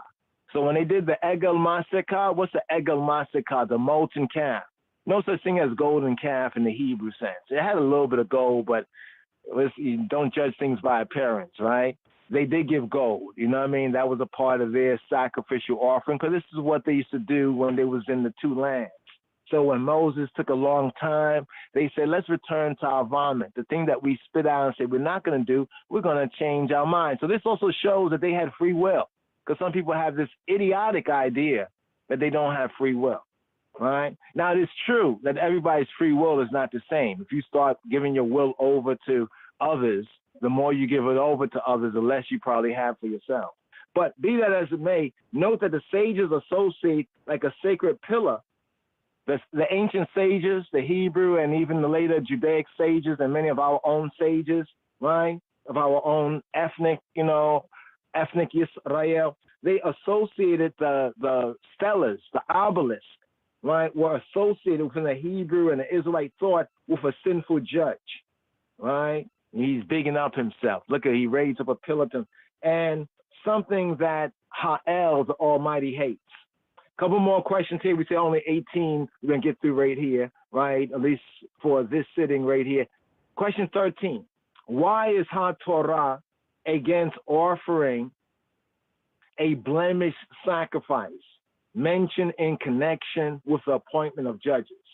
So as it is written, we have the Torah, right? This direction, instruction against offering a blemished sacrifice. A sacrifice that had a blemish, you know what I mean, of some kind. In other words, if it's an animal, the animal was not as most animals of its kind should be. It had something more or had something less, right? Why is this mentioned in connection with the appointment of shoftim, of judges? Or in a sense, the true sense of Psalm 82, the appointment of the earthly Elohim, right? According to Deuteronomy chapter 17, verse 1. Well, a blemished sacrifice is thought to represent a defective judge. So in other words, if you offer the offering and you're offering a lamb, but it has 3 legs instead of 4, 2 heads instead of 1, or, or missing an ear or missing some part, that was likened to a defective judge, right? This is a to'eba. In the Hebrew, to'eba, this is disgusting, right? An abomination. Lifnei Yahuwah, before Jehovah. Even if an animal with a defect is worth a great deal of kesef. Kesef is silver, or we could say today money. It is forbidden to be sacrificed. Whereas an animal that is inexpensive, not of a high value, but doesn't have any defect, it is created in the very order, right? It's according to the order of creation. It is acceptable for ha-mizbeach. Likewise, right, the contrast of the offering and the type of judge. Likewise, a wealthy shofet, a wealthy judge who is unqualified, is not acceptable. While we may have a poor man, right, he's poorer than this wealthy man who want to be our judge, it would be better to have that poor man who knows Torah and based on acts that we can testify to has a lot of credibility, faithfulness. We can give a good credit. While that rich man who want to be a judge, but he's unrighteous, he's totally incredible. He is not credible. He is not credit worthy. Question number 14. What is the penalty for engaging in personal idolatry, right? Or personal idolatry, but to bring it more forward to the spiritual revelation principles of today, this idolatry is also some of these strange ideologies, personal ideology. People say, well, yes, I'm this, but like personally, I see it this way. And it's clear that they see it opposite than our namesake. That's personal idolatry. Deuteronomy chapter 17, verses 2 to 7. Right? What is the penalty? Right? Well, a person proven guilty of engaging in personal idolatry. You can see what goes on today is a man of mine only have to say a thing is so, right? And get a lot of likes and hits on the video or whatever. And he's speaking about next man, and nobody's investigating. Nobody's really seeing it. They say, well, yeah, they believe it, and then they act on it. That's not the way justice should be pursued. But a person should be proven guilty of engaging in personal idolatry, right? Or idolatry, based on the testimony of 2 or more witnesses. That means that 2 or more people have to testify that they have seen and know this to be true. And if it's investigated as so, there's a judgment. If it's investigated these witnesses lie, there's a judgment. Whatever that person would have been judged for, they must face it. Right? 2 or 3 witnesses was to be, according to this, the death penalty of stoning. Like we talked about the 5 types of death penalty, at least in the ancient world and particularly among the Hebrews. There was stoning is one of them, right? Stoning, right? There's strangulation, there's burning, right? There's the sword, and then there's hanging, right? So according to this crime, the punishment that we find in HaTorah for one proven guilty of engaging in personal idolatry based on the testimony of 2 or more witnesses was to be publicly stoned to death. The accusing witnesses, get this, the accusing witnesses were required to be the ones who began the execution of the offender. Now note that some of the sages say that the person should be stoned at the place where the idolatry, was committed, right? Where it says in the script, out to your gates, to demonstrate how the idol would not save him from execution. Okay, you worship this thing that you made with your own hands. All right, take them in front of it, call on it, see if it can stop these stones. Now, of course, a lot of people say, oh, that was so cruel. Well, yes, it was, right? But the reality of this world and human life is cruel, right? Whether we see it in the Torah or we see it outside the Torah gives a regulation, right, for that, as we already touched on that in the earlier question number 10. All right, y'all, got 90 seconds. Yes. So right here, right, we have 4 more. Is astrology a form of idolatry? According to Deuteronomy chapter 17, verse 3. Yes, many say yes. All right. Elohim, Yah never commanded the sun, the moon, or the constellation to function other than to mark times and seasons. So knowledge of the heavens is important, right? But some superstitious kind of that, it tells you your fate and you're locked into that. That's another God, right? But he never commanded, right, the sun, the moon, or constellation to function other than to mark times and seasons and days and years for the acceptable times of worship as well of him, of Yahuwah Eloheinu. Question 16. Now, of course, I know this is you have to understand what is meant by astrology. Astronomy and the knowledge of these things, the practice of it. It can be very, superstitious on a certain level. I mean, I know people when their astrology say, hey, you shouldn't do this or that, whatever else like that, they would not do that. And sometimes they was not even reading their own astrology. Think about that. Question 16, why was the testimony of a single witness, insufficient, not sufficient, insufficient to establish the truth? Ha-emet, the emet, right? Emet, like the name of one of our people, one of that youth. Emet means truth. So why was the testimony of a single witness insufficient to establish ha-emet about a legal matter? This is kind of interesting right here, even with the youth named Emmett Till. Just bringing out the sense that emet this is kind of very interesting because Emmet, his name was Emmet, and yet that's not a name that's found so much, as a word in the Bible. You know what I'm saying? But that word right there is Hebrew, and it means truth. But the single witness is insufficient to establish the truth. Why is that? Well, to warn us against judging a person based on circumstantial evidence. I know people think, oh, this is a modern law thing. No, it's actually ancient law.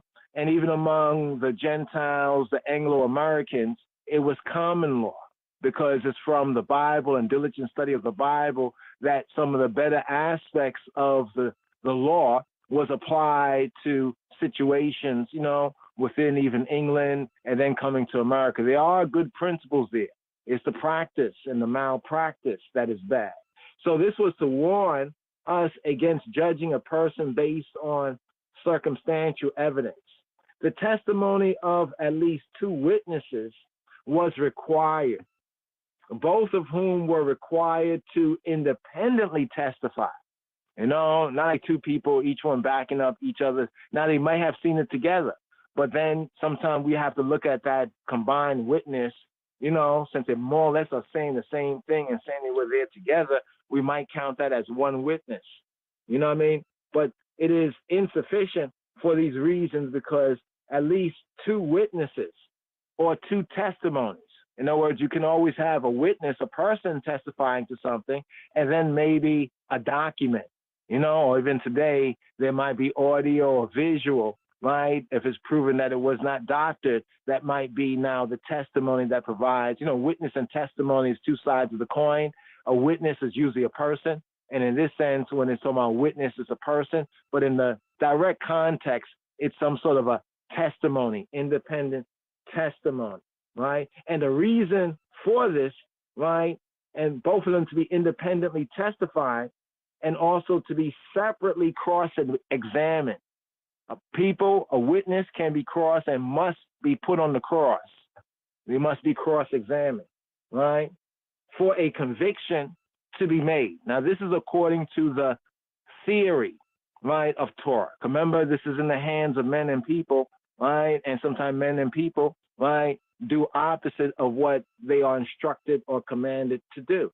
It's a feature, right, of the fruit of the tree of the knowledge of good and evil. Question 17, why did the responsibility of beginning an execution fall to the accusing witnesses, according to what we have in Deuteronomy chapter 17, verse 7?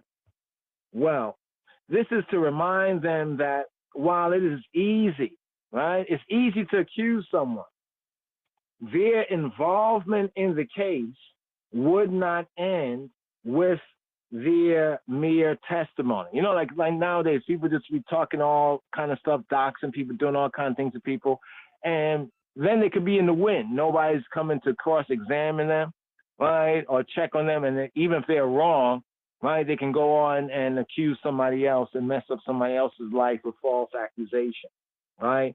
But in the context of Torah right here, it's to say that if you accuse someone, right, you're involved, right, in this case.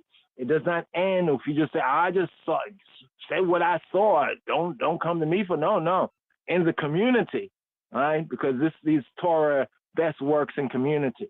While a lot of confusions, you have a lot of, we can't really fully apply it in some of these conditions here, but we can apply it more to a personal, right, righteousness and limited of those of us who acknowledge this. But ideally, we have to look at this as community, right, in a community. That's often what is kept out of it and left out of it, right, that there's a community sense, right, not like people do today in a pseudo-religious sense. That's why some of these areas, when we talk about, well, they had to participate in the execution if the person's found guilty, or if they had lied, they would receive the execution, right? And who you think probably would do the stoning then? Knowing that they would be required to, quote, first cast a stone. So when Yeshua HaNotzri, when Jesus of Nazareth, our rabbi, Robbeinu, the rabbi of rabbis, when he says that, what people don't recognize is that he was saying in the context of Torah studies. When we start to study ancient Hebraic and Judaic reasonings, even before the Common Era and the first century, we find that this principle and this statement was even used prior to when Yeshua said this. What he was saying there, it basically hearkened to what we are studying here. So he said to those men who had accused the woman, right, the woman caught in adultery, first of all, it was a bad case to start out with. That's why he was writing their names in the earth. You know what I mean? That's why Yeshua was down on the ground writing. He was writing their names, as the verse in the scripture says, writing their names in the earth. So almost like, this is your spot here. This is for you right here. The earth received these ones here. Because he already knew it was a false accusation and it's an improper, prosecution. Even if she was committing adultery, why was it only she? Right? Was she doing it by herself?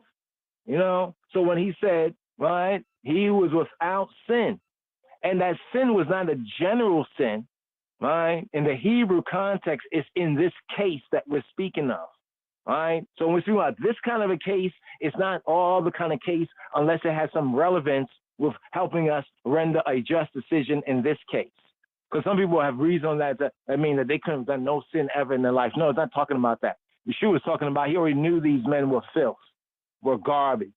You know what I mean? He already knew what kind of men they were. First of all, they brought the woman accused, right? She was caught in the act of adultery. Adultery is a crime for how many? At least 2, right? So the case was already bogus. That's why he says, first cast a stone or cast the first stone. Depends on which translator you want to believe, right? First cast a stone or cast the first stone, right? Should make them extremely careful. Take care, caution. He was cautioning them, right? As any good shofet judge would do. When you recognize somebody's brought a bogus, a barbed wire act, cloak and dagger, barbed wire situation to a judge, you have to warn them, right? You have to give them fair warning, right? To make them extremely careful that their testimony and their accusation did not cause the stone or stones to fall on them. That's why when Yeshua, after he got finished writing down their names in the earth, he looked up and they were gone, and he asked the woman, where are your accusers? And then he said to her, well, neither do I accuse you. He could have, but he would be wrong like them, because how could she commit adultery by herself? Was one of them her husband? Right? What it basically brought out is that they all were involved in some, put it lightly, shenanigans. Right? They all deserve stones. Right? If a woman deserves stones, they all deserve stones. Right? That's why he said, cast the first stone. And that's why they dropped their stones and walked off. He was like, they was probably like, how does he know? Truth knows. Question number 18, Chabarim. What was the penalty of Adim Zomemim? Zomemim. Adim Zomemim. What is Adim Zomemim? Adim Zomemim is Adim Zomemim. What is Adim Zomemim? Adim Zomemim is false witnesses. What was the penalty? We already just touched on that, but just here, right? They are to be punished by receiving the very sentence, right, that their victim was to receive. You can refer to Deuteronomy chapter 19, verses 16 to 19. Now note that a conspiracy to perjure must be proven for each false witness before this sentence can be given. In other words, a conspiracy, right? Like a person may have got something wrong. That's just something wrong. But if there's a conspiracy, if these witnesses have colluded, there's an interesting testimony that's in the Covered and the Guest, the Queen of Sheba and her son Menelik. And it speaks about false witnesses too, because this is when Menelik, the son of King Solomon and the Queen of the South, right, had returned with the 1,000 sons of Israel from each of the 12 tribes of Israel. the first thing they declared in Makada's kingdom, right, was the 10 words, and then the liberty or the dietary code. But then we get a case of false witnesses that come up in the Kever Neges narrative. Why I'm mentioning that is because it mirrors, right, the Torah, these areas of the Torah. And why is that important? Because only we Hebrews or Yehudim really study these things like that. So it also gives a lot of backative, right, to that Solomonic, that Judaic, right, that Hebraic connection that certain Ethiopians, right, of and related to that lineage and that holy order that Haile Selassie I represents, right, that the Queen of Sheba and the King Solomon, that Kever Neges, the way it's ordered and the way those chapters come out from Torah studies, and anyone who has studied Torah and are familiar with that will automatically make that link. That's why we have our brother Ephraim right here. Right? We may have just one more question, just as an overflow question, you know, so that when we pick up with the rest of them, right here, Ephraim, I would like to read a paragraph from my introduction, which says, some might ask why a Jewish person should write a book about the Ethiopian Orthodox Tewahedo Church. From my first year at Harvard University, when I became the first Ethiopian student of the famous Divinity School, studying comparative religions, I began to realize that the Ethiopian Orthodox Tewahedo Church is the most Jewish of all Christian churches. Is the most Jewish of all Christian churches. Is the most Jewish of all Christian churches. Is the most Jewish of all Christian churches. Yes. That's Dr. Ephraim Yitzhak right there. That's an audible clip that we have. Ethiopian Orthodox Tewahedo Church is the most Jewish of all Christian churches. Now, when he says a Jewish person, he's a Beta Israel, right? And connected with the Israelites, the Ethiopian Hebrews of Ethiopia right there. Now, I know someone's about Jewish, and it's not really Jewish, it's Judah, and so forth and so on. Yeah, okay, we get that. But the point that's being made, right, is that there are a lot of Judaic, anyone who is Hebraic or Judaic and Torah observant would immediately begin to recognize these patterns. And that means that like non-Torah studiers or non-Judaic ones really don't see those patterns here, right? And might think that Ethiopia's claims are outstanding or outrageous. But anyone who really has studied it from like Torah from a Hebrew or Judaic perspective basically begins to recognize some of these telltale signs, which gives a lot of credibility and credence to it. Right, so I like to say that just on the record right there, because most ones who are commenting on it is coming from like a white Anglo-Saxon Protestant or Western Gentile Christian mentality, you know, which has a lot of bias against, you know, Jews, black, and also white. But question 19, as the last one right here, I know 18, 19, this would be like the overflow. What is a Beit Din? What is a Beit Din? Right? A Beit means house and Din means judgment.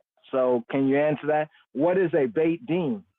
A Beit Din is often said in some circles to be a religious court. But the phraseology, the wordology, Beit, house, Din, house of judgment, that consisted of three judges. Three judges. If you notice in some other systems, even in ancient previous times, sometimes when they had a court case, whether you read about it in a book or see it in a movie or something like that, you notice that even in England, and I noticed this in Imperial Ethiopia, usually they had three judges, right? There were like three judges to decide many cases. And this also is another very interesting Judaic, Hebraic aspect right here. Also the Hebrew Trinity aspect of these three judges, and those three judges in session is like regarded as the Elohim. That's why Psalm 82 connection is with the judges of Israel. So a Beit Din is a house of judgment, or some would say a religious court that consisted of three judges selected by a greater Sanhedrin. Now, what is a Sanhedrin? This is a term that comes down from the scriptures and connected with, it's a great assembly, right? Three were required to resolve a stalemate between two verdicts. The principle here, the legal judicial principle and judicial and Judaic principle is that three, a trinity or three were required to resolve a stalemate between two verdicts. Each town with a population of less than 120. So any town or area that had a Hebrew or covenant population of Jah people of less than 120 required a house of judgment, a Beit Din. However, if the town did not have qualified ones and ones or qualified shoftim or judges, a court is forbidden there. If they didn't have qualified one, that's why sometimes there was a case, and in this area they didn't have qualified judges, it had to be taken to another jurisdiction. So a court is forbidden there, and cases must be immediately escalated. All right, so the escalation usually in the time of the monarchy and the United Kingdom especially would be towards Jerusalem, right? Or would be towards the king's, like the king's house and towards Jerusalem for a settlement, you know, in a court case that needed escalation, right? The general requirements for members of a Beit Din, they are given in Deuteronomy chapter 1, verse 13, and in Exodus chapter 18, verse 21. So here, brothers and sisters and brothers, just some of the basic Q&As, you know, and we really look forward to being able to open up the platform, you know, among the Chabarim, because sometimes we still communicate certain questions and reasonings, but we'd like to bring some of that forward, you know, for our fellows, for our brothers and sisters. But here, we have a psalm. We touched on it briefly in the intro. You know, today's daily psalm, according to royal order, after the order of Melchizedek, we have Psalm 55, and it's often themed, even here, reason for the season, right, with treachery denounced. Here, today's daily psalm, according to the royal order. Yes, sir. Rastafari.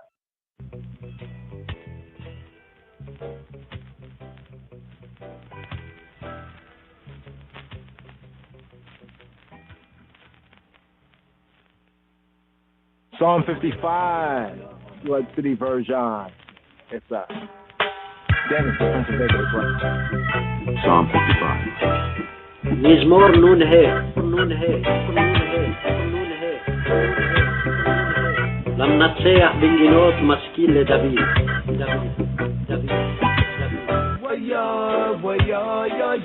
Give ear to my prayer, O God. האזינה אלוהים תפילתי. And hide not thyself from my supplication. ואל תתעלם מתחינתי. Attend unto me and hear me. הקשיבה לי וענני. I mourn in my complaint and make a noise. אריד בשיחי ואהימה.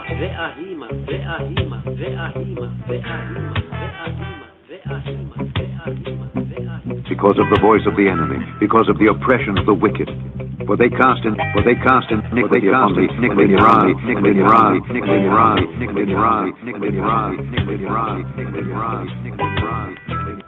upon me,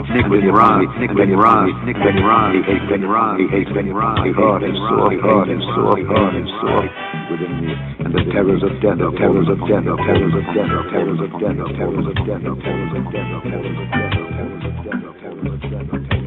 Fearfulness and trembling are come upon me, and horror hath overwhelmed me. And I said, oh, that I had known,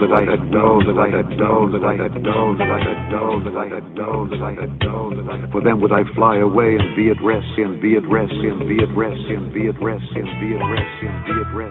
Lo, then would I wander far off and remain in the wilderness,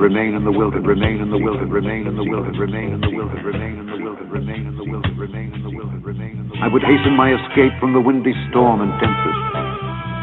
Destroy, O Lord, and divide their tongues, for I have seen violence and strife in the city. Day and night they go about it upon the walls thereof. Mischief also and sorrow are in the midst of it. Wickedness is in the midst thereof. Deceit and guile depart not from her streets. For it was not an enemy that reproached me. Then I could have borne it. Neither was it he that hated me, but did magnify himself against me. Then I would have hid myself from him. But it was thou, a man, mine equal, my guide and mine acquaintance. We took sweet counsel together, and walked unto the house of God in company. Let death seize upon them, and let them go down quick into hell, for wickedness is in their dwellings and among them. As for me, I will call upon God, and the Lord shall save me. Evening and morning and at noon will I pray and cry aloud, and he shall hear my voice. He hath delivered my soul in peace from the battle that was against me, for there were many with me. God shall hear and afflict them, even he that abideth of old. Selah, Selah, Selah, Selah, Selah, Selah. Because they have no changes, therefore they fear not God. He hath put forth his hands against such as be at peace with him. He hath broken his covenant. The words of his mouth were smoother than butter, but war was in his heart. His words were softer than oil, yet were they drawn swords. Cast thy burden upon the Lord, and he shall sustain thee. He shall never suffer the righteous to be moved. Thou, O God, shalt bring them down into the pit of destruction. Bloody and deceitful men shall not live out half their days. But I will trust in thee, trust in thee, trust in thee, trust in thee, trust in thee, trust in thee, trust in thee, trust in thee, trust in thee.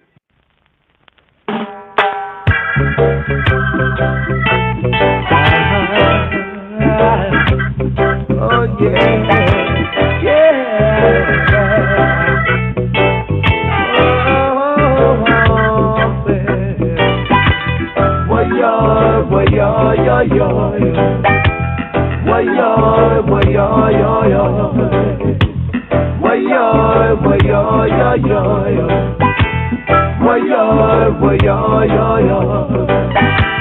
Woe be unto the bloody city that is filled with liars, robbers, and thieves. Woe be unto the bloody city that's filled with liars, robbers, and thieves. Depart from evil and do good. Depart from evil and do good. Yeah. Just look upon the faces of men to see if there was anywhere there. No, no, not one. No, no, no, not one. We all together become foolish and foolish. Didn't accept the wisdom of Jehovah. Depart from evil and good. Depart from evil and good. Whoa, whoa, yo, whoa, yo, yo, yo, yo. Whoa, yo, whoa, yo, yo, yo. Whoa, yo, whoa, yo, yo, yo, yo. Whoa, yo, whoa, yo, yo, yo.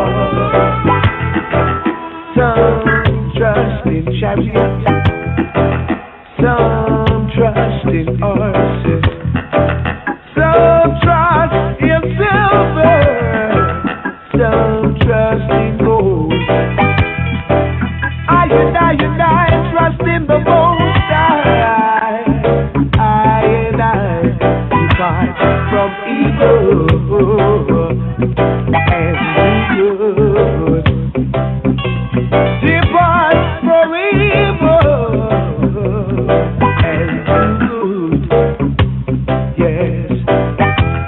Waya, waya, ya, ya, ya. Waya, waya, ya, ya. Waya, waya, ya, ya, ya. Waya, waya, ya, ya. Can't put your trust in medicine. Can't do love for humanity. Can't put your trust in medicine. Waya to the bloody city. It's filled with liars, robbers, and thieves. Woe be unto the city. That's filled with tigers, robbers, and thieves. Why-yo, why-yo, yo-yo. Why-yo, why-yo, yo-yo. Why-yo, why-yo, yo-yo. Why-yo, why-yo, yo-yo. Yes, Wayo. Here, we're at this 49th, and of course, usually on the first broadcast day, the Monday, the second day of the week, we like to touch on the first and second alio.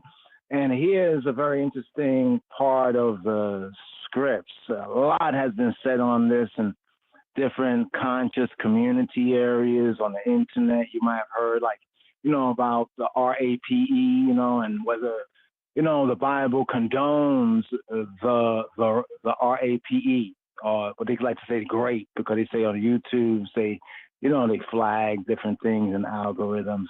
But here is actually the part of the scripture, the Torah, that they are looking at, just drawing from these verses. So let's ride up right here, the first and second alio, and hopefully we'll have a brief midrash on this interesting Psalm 55. We're right here. Sabbatical study. This I Rastafari sabbatical study for this Shabbat strong. Shem Ha'av W'Habein Ruach HaKadosh. Glory be to the Father, the Son, the Holy Spirit. Glory be. We're gonna ride up here for this portion. And here, Shema Yisrael. Here, give ear. Here for Parashat Ki Tetzei. For this Shabbat Ki Tetzei, Sabbath when thou goest forth. Here, picking up with the 5th book of Moshe, the Hebrew book that's called Deuteronomy chapter 21. Here at verse 10 for the Rishon Aliyah. For the first reading, the first offering up offering here for this Mem Tate Parasha, for this 49th Rastafari sabbatical studies, and here for this Shabbat strong.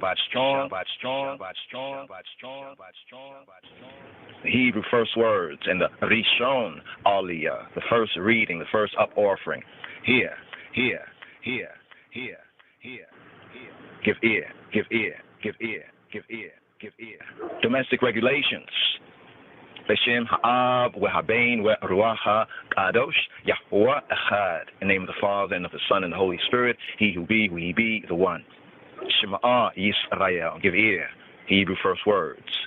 Ki Tetzei La Milchama Al Oibeka Unatano Yahweh Eloheka B'Yadeka V'Shabita Shivyo. When thou goest forth to war. Ki Tetzei La Milchama, against thine enemies, Al Oibeka, and Yahweh Eloheka, and Jehovah, the I Elohim, hath delivered them into thine hands. Unatano Yahweh Eloheka B'Yadeka, and thou hast taken them captive. With a Shavita Shivyo, and seest among the captives a beautiful woman, and hast a desire to her, that thou wouldest have her to thy wife, thy Isha. Then thou shalt bring her home to thine house, to Beiteka, and she shall shave her head and pare her nails.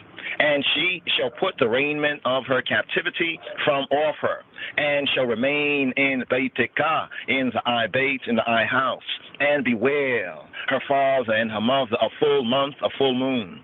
And after that thou shalt go in to her, and be her husband, and she shall be thy wife. And it shall be, if thou hast no delight in her, then thou shalt let her go whither, where she will. But thou shalt not sell her at all for money. Thou shalt not make merchandise of her, because thou hast humbled her. If a man have two wives, one beloved and another hated, and they have borne him children, sons, both the beloved and the hated, and if the firstborn son be hers that was hated, then it shall be, when he maketh his sons to inherit that which he hath, that he may not make the son of the beloved firstborn before the son of the hated, which is indeed the firstborn, but he shall acknowledge the son of the hated for the firstborn by giving him a double portion of all that he hath. For he is the beginning of his strength, the right of the firstborn is his. A prodigal son under law, under Torah, direction, instruction. Compare and contrast Luke's Gospel.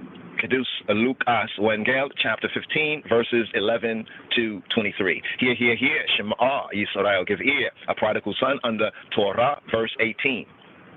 If a man have a stubborn and rebellious son, who will not obey the voice of his father or the voice of his mother, and that when they have chastened him, when they have disciplined him, will not hearken to them, then shall his father and his mother lay hold on him and bring him out to the elders of his city and to the gate of his place.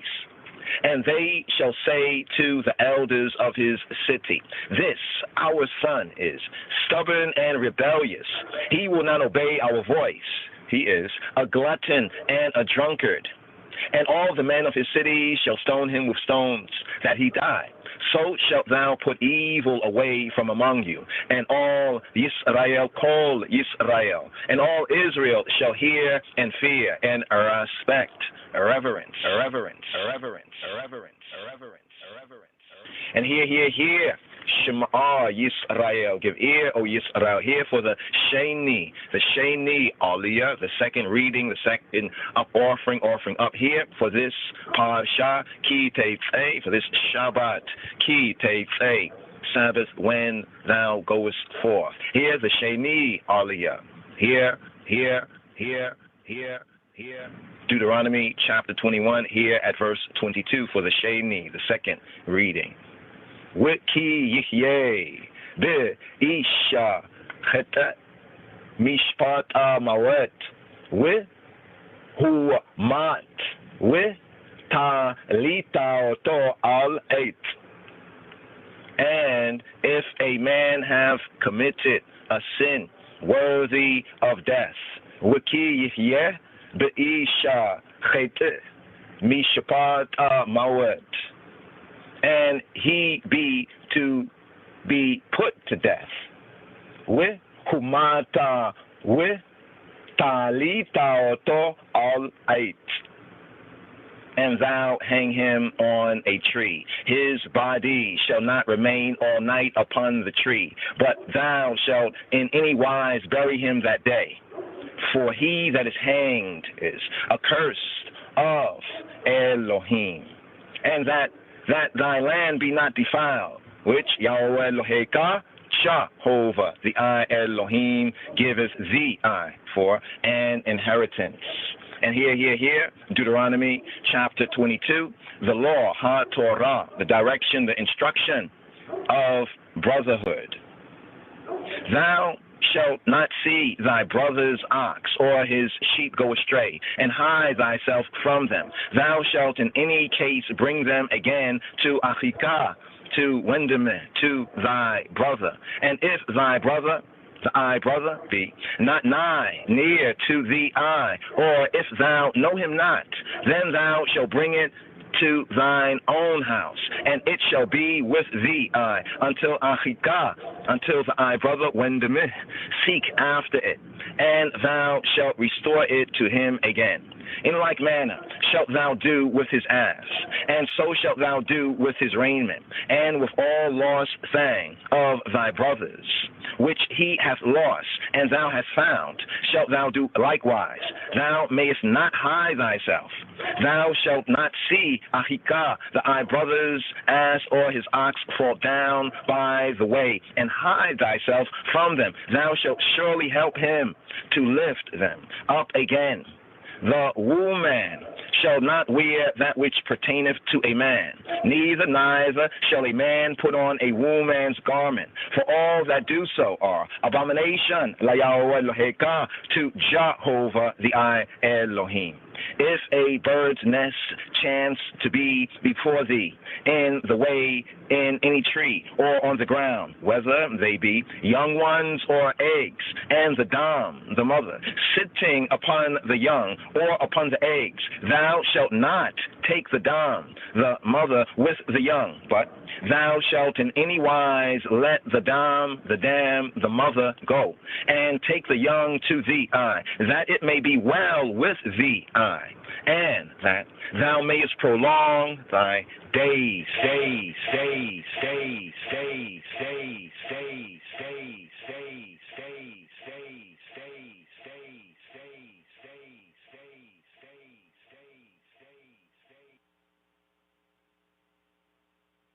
Shema Yisrael, Adonai Eloheinu, Adonai Echad, Adonai Echad, Adonai Echad, Adonai Echad.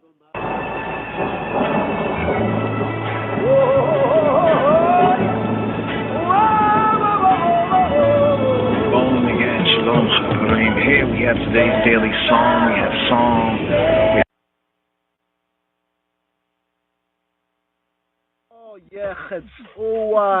Mayhem. Wani Ebtach.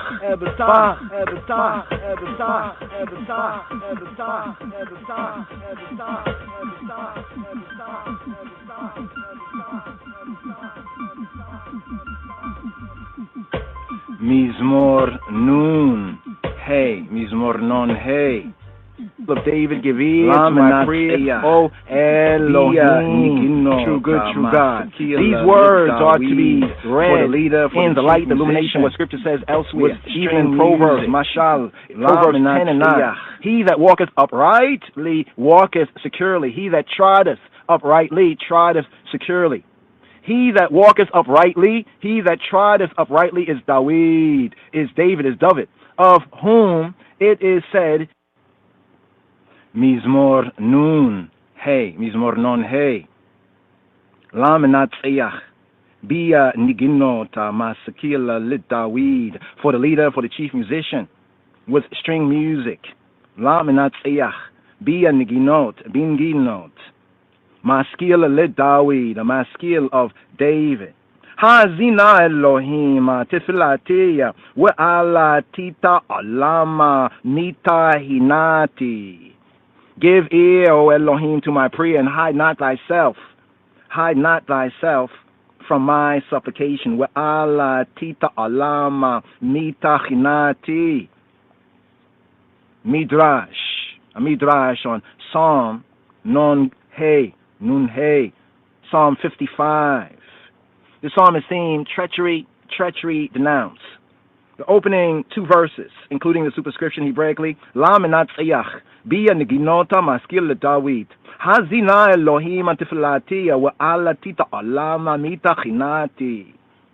For the leader with string music, a maskil of David, give ear to my prayer, O Elohim, true good, true God. These words are to be read in the light, the illumination, what Scripture says elsewhere, even in Proverbs, Mashal, Proverbs 10 and 9. He that walketh uprightly walketh securely. He that trotteth uprightly trotteth securely. He that walketh uprightly, he that trotteth uprightly is David, is David, of whom it is said, even in Psalm 41:13, and as for me, as for I, thou upholdest I because of mine uprightness. And in Mashal, in Proverbs 10 and 9, but he that perverteth his ways shall be found out, refers to Achitophel, and teaches you that HaKadosh Baruch Hu, the Holy One, blessed be He, does not make a man pay for his iniquities until he makes his deeds known to men. As it is said even in Mashalim, in Proverbs 26 and 26, where it reads, though his hatred cover itself with guile, his wickedness, his ratchetness shall be openly showed before the assembly. Rav Yehuda bar Yitzchak, Rav Judah bar Isaac taught, David had no greater friend than Achitophel, whom David made chief of his prosecutors, and who was his counselor in all affairs. As it is said even in 1 Chronicles 27:33, Achitophel was the king's counselor. When David heard that Achitophel was with Absalom among the conspirators, according to 2 Samuel 15:31, it reads, David said, Yahweh Adonai, I pray that I turn the counsel of Ahitophel into foolishness. Rav Nachman taught David was not afraid of any man except Ahitophel. Hence here David said, give ear, O Elohim, to my prayer, and hide not thyself from my supplication. Attend to me, attend to I, and answer I. Ha'azina Elohim tefilati, ve'alati ta'alama mitachinati.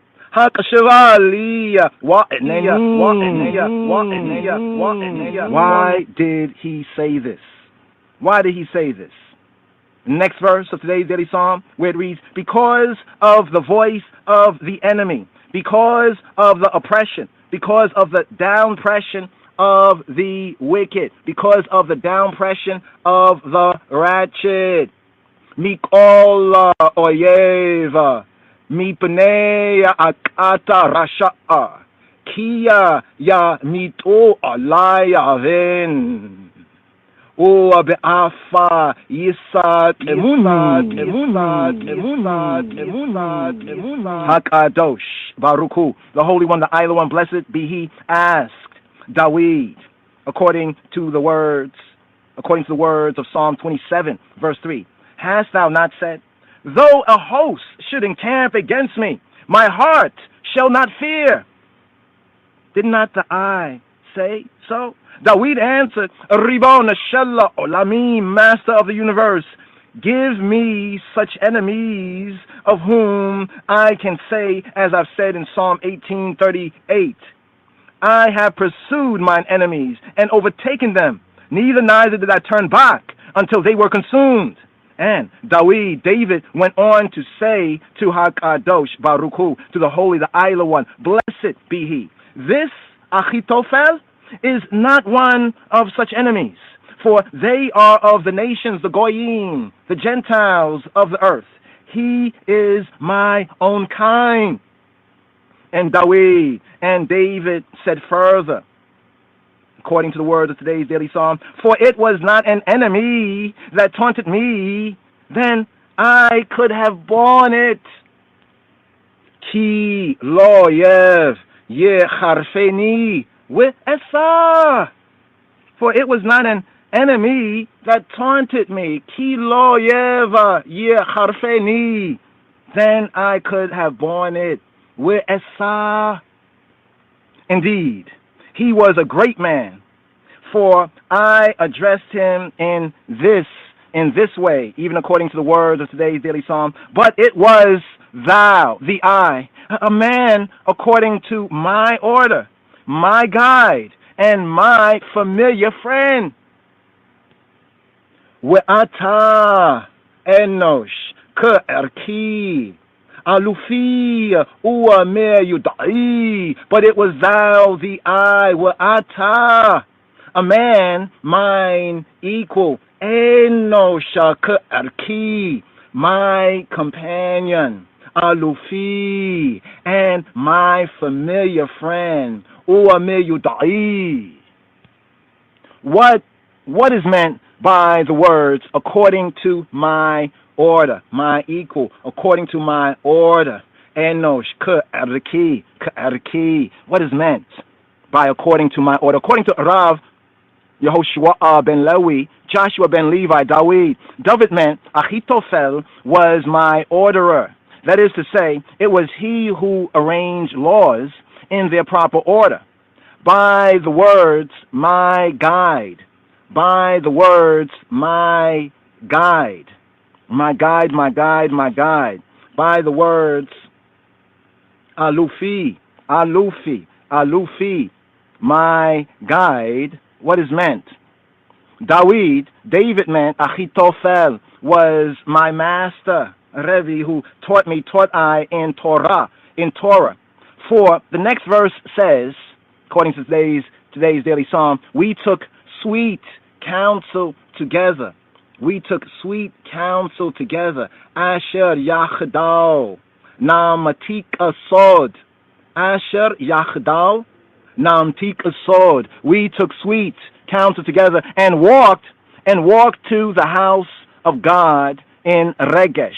In the house of God, we walked with the throng. Bebeit Elohim Nehaleka Beragesh. What other context gives us the meaning of Ragesh?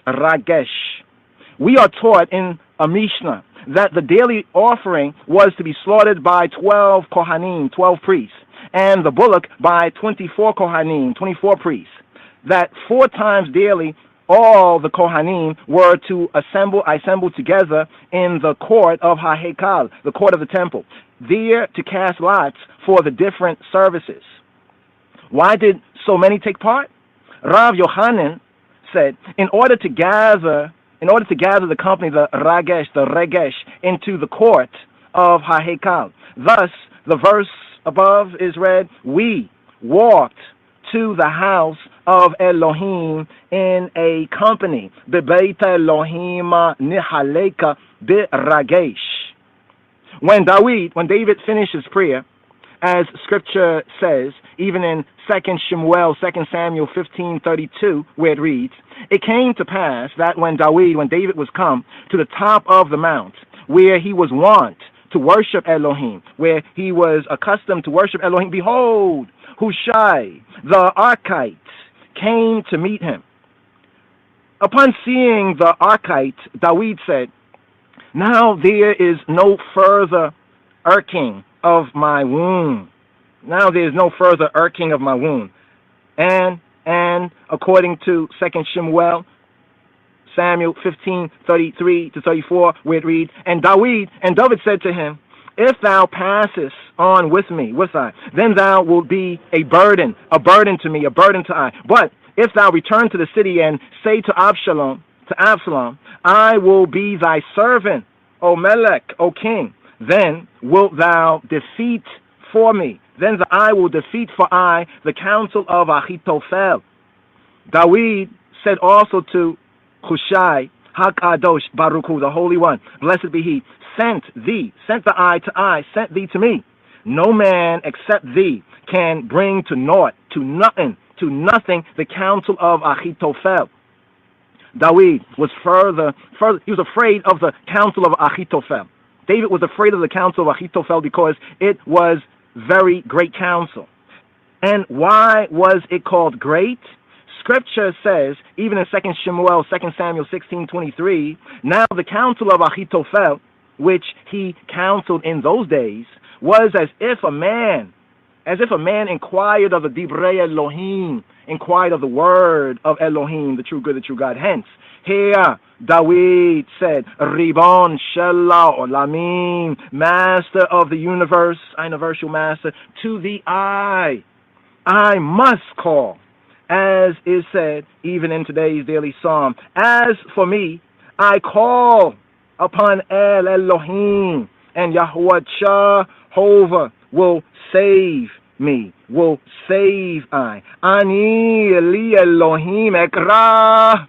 As for me, I will call upon Elohim. Ani Eli Elohim Ekra. Wa Yahuwah Yosheini. And Jehovah will save Ani. He will save me. Wa Yahuwah Yosheini. Evening and morning and at noonday will I pray. Evening and morning and at noonday will I pray. Erev wa boker with Sohoraim. Asicha. I will complain with ehemeh and moan. Why Yishma'ah Qoli, and he hath heard my voice. Evening and morning and at noonday will I pray. Erev waboker we fahorai asicha. Rav Samuel taught. From this verse we learn that a man is required to pray 3 times daily. And who instituted the 3 prayers? The patriarchs, the righteous fathers instituted them. Abraham instituted the morning prayer. For it is said, even in Bereshit, Genesis 19:27, Abraham got up early in the morning, baboker in the boker, to the place where he had stood, lifnei Yahweh, before Jehovah. Here, stood, the word stood, clearly alludes to prayer, as in the verse from Psalm 106 and 30. Then stood up Phinehas, and prayed. Yitzhak, Isaac, instituted the noonday prayer, the noonday tefillah. For it is said, even in Bereshit, Genesis 24:63, Yitzhak, Isaac, went out to meditate in the field at the eventide. Here, meditate, the word meditate, idatate, clearly alludes to tefillah, to prayer, to tzelot, as in the verse from Psalm 102, verse 1, a prayer of the afflicted when he fainteth, and pours out his meditation, his idatation, lifnei Yahweh, before Jehovah. Yaakov, Jacob instituted the evening prayer. For it is said, even in Bereshit, in Genesis 28:11, Yaakov, Jacob, made intercession at the place and tarried there all night. And the words made intercession clearly alludes to tefillah, to prayer, to tzelot, as in the verse from Ermias, from Jeremiah 7:16, where it reads, therefore pray not thou for this people, neither lift up cry, nor prayer for them, neither make intercession to me, neither make intercession to I. David said, since the patriarchs, the fathers, the patriarchs, instituted the 3 daily prayers, I, too, will meditate, idatate, evening, morning, and at noonday. He hath delivered my soul in peace, so that no one came near I. He hath delivered, he hath redeemed my soul in peace, so that no one came nigh I. Pada v'shalom nafshia mikrav li. He hath redeemed my soul in peace, so that no one came near I. Pada v'shalom nafshia mikrav li. Rav Yehoshua ben Levi, Joshua ben Levi taught, what do the words, he hath delivered my soul in peace, he hath delivered my soul, he hath redeemed my soul, pada bishalom nafshi, what do these words mean? That a company of angels goes before a man, and these heavenly beings cry out, saying, make way for the likeness of Yahweh, make way for the likeness of Jehovah. What need of a company of angels? Rav Yudan, explaining the name of Rav Levi, in the wide space of Ha'olam, of the universe, there is no place, even one so small, that it holds no more than a fourth of a cob of seed. That is, without 9 cob of demons. And blindfolds are fastened over the eyes of each of these demons, demonic entities, these klipot, as over the eyes of millers' asses. Why? That the demons, the klipot, may not injure mortals. But when a man sins, bring it about, the blindfolds are removed from the klipot, from the demon's face, so that as he looks upon the man, he injures him. Hence, here, the heavenly beings cry out before a man, make way for the likeness of Yahweh, for the likeness of Jehovah, in order that the demons, that the klipot, may not injure him. Accordingly, He hath delivered my soul in peace. He hath redeemed my soul in peace. Pada bishalom nafshi. And the words that follow, so that none came nigh me, so that none came nigh I. Mikrav li, so that none came near me. This means that David said, none of the klipot, none of the demons, demonic entities came near me, came near I. And why not? Because in the multitudes they were with me, as is read, as is said, the multitude of angels who were charged to keep Dawid, who were charged to keep David, as is said even in Psalm 91:11. For he will give his angels charge over thee, to keep thee, the eye, in all thy ways. Another comment on, he hath delivered my soul in peace, so that none came nigh me. Pada bishalom nafshi mikrab li. What is meant by the words, so that none came nigh me, so that none came nigh I, mikrab li? They mean that David said, I behold Daniel, who is to rise up out of my tribe, and how though he be cast into a den of lions, they will not touch him. Thereupon David said, he hath delivered my soul in peace, so that no one came nigh me. Pada bishalom nafshi mikrabali. That is, the lions would not come nigh near Daniel. And who brought it about that Daniel was delivered? Those who, in the multitudes, were with me. By this, it is meant that Hananiah, Mishael, Azariah, that Hananiah, Mishael, and Azariah also put prayers together for Daniel. Hence here, David said, God shall hear and answer them. God shall hear and answer them. Yishma'el, where Yah name. El shall hear. Yishma'el, where Yah name. El shall answer. El shall hear. El shall hear and humble them. With Yah name and humble them. Another comment, the verse, in multitudes, for they were many that strove with I, multitudes, alludes to Rachel. Thus the words, so that no one came nigh near me, mikrabali. This means that the designs of Esau came not nigh Rachel, though the arrangements were that Jacob was to take Leah, and that Esau was to take Rachel. And who brought it about that Rachel was delivered from him? Those who in multitudes were with me. By this it is meant that that Jacob and Leah also put prayers together for Rachel. Thus we read, even in Bereshith, in Genesis 30:22, and Elohim, and the true good, the true God, remembered even the person of Rachel, and Elohim and God remembered even the person of Rachel. In this verse, the words Rachel by itself, implies that Ha'el, the true good, the true God, Elohim, remembered her because of her own merit, because of her own credit. And the phrase, the person of Rachel, the person of Rachel, implies that he remembered her also because of the merit, the credit of the patriarchs and the matriarchs.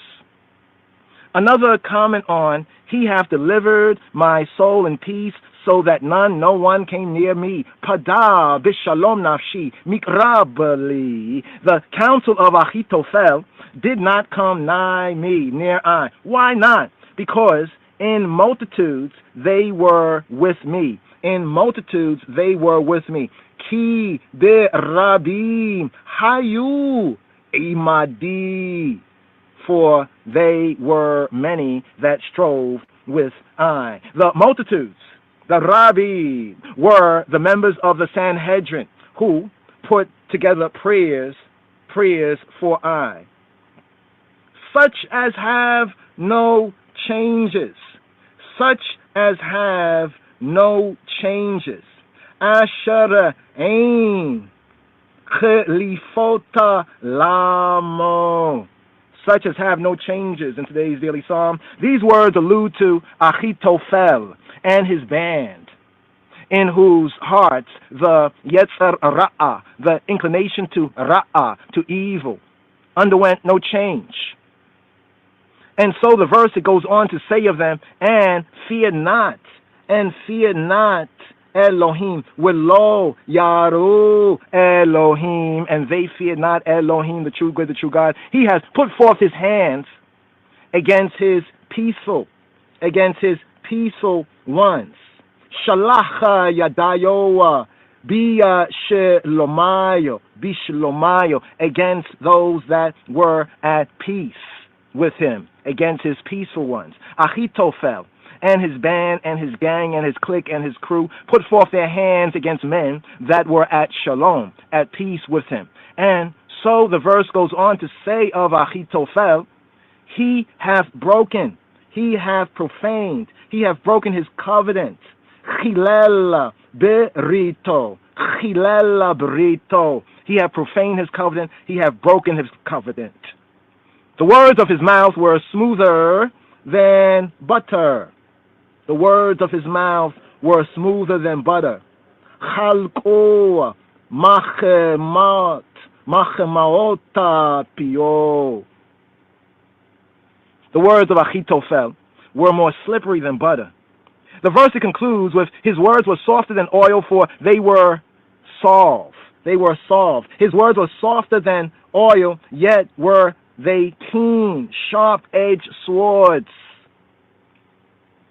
The words of Achitophel were so persuasive that everyone heeded him. Thus, like this we read, even in 2 Samuel 17, verse 1, verse 2, and verse 4, we read, moreover, Achitophel said to Absalom, make men now choose out 12,000 men, and I will arise and pursue after David this night. And I will come upon him while he is weary and weak-handed, and will make him afraid. And all the people that are with him shall flee. And I will smite Hamelech, the king, the Negus, only. And the saying pleased Absalom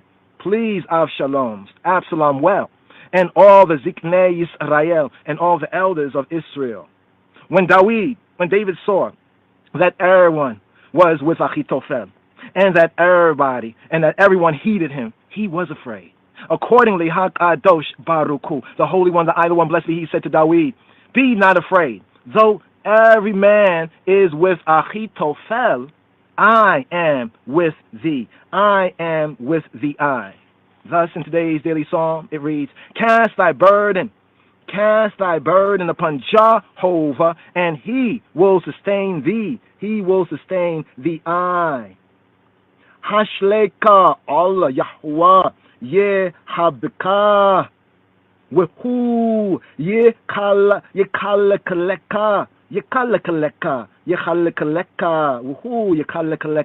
and he will sustain the eye. A mortal has a patron and goes to him the first time, and the patron receives him. The second time, and he receives him. The third time, the third eye one, he does not personally welcome him. And the fourth time, he cannot spare a moment for him. But not so, Hakadosh Baruch Hu, not so, the Holy One, the Idle One, blessed be he. Every time you impose yourself upon him, he receives you. Hence, here, cast what befalls thee upon Jehovah, and he will sustain thee. Hashlek Aliyahwa Yehabeka Wehua Yehalekaleka. Cast thy burden upon him, and he will carry it for thee I. Here, in today's daily psalm it reads, but the I, O Elohim, shall bring them down into the nethermost pit. But thou, O Elohim, Ve'ata Elohim, Torideim, Liba Era Shachat, into Gehenna men of blood and deceit. Anshe damim mirma, men of blood and deceit, menstruating men of blood and deceit. Achitophel and his band and his clique and his crew and his posse and his gang shall not live out half their days, but I will trust in thee. I will trust in thee. I. Anshe damim mirma lo yechetzuwa ye mehem wa'ani ebtach bak. But as for I will trust in the I. Wa'ani ebtach Ve'ata Elohim torideim lizaera shachata anshe damim umirma lo yechetzuwa ye mehem wani ebtach bak.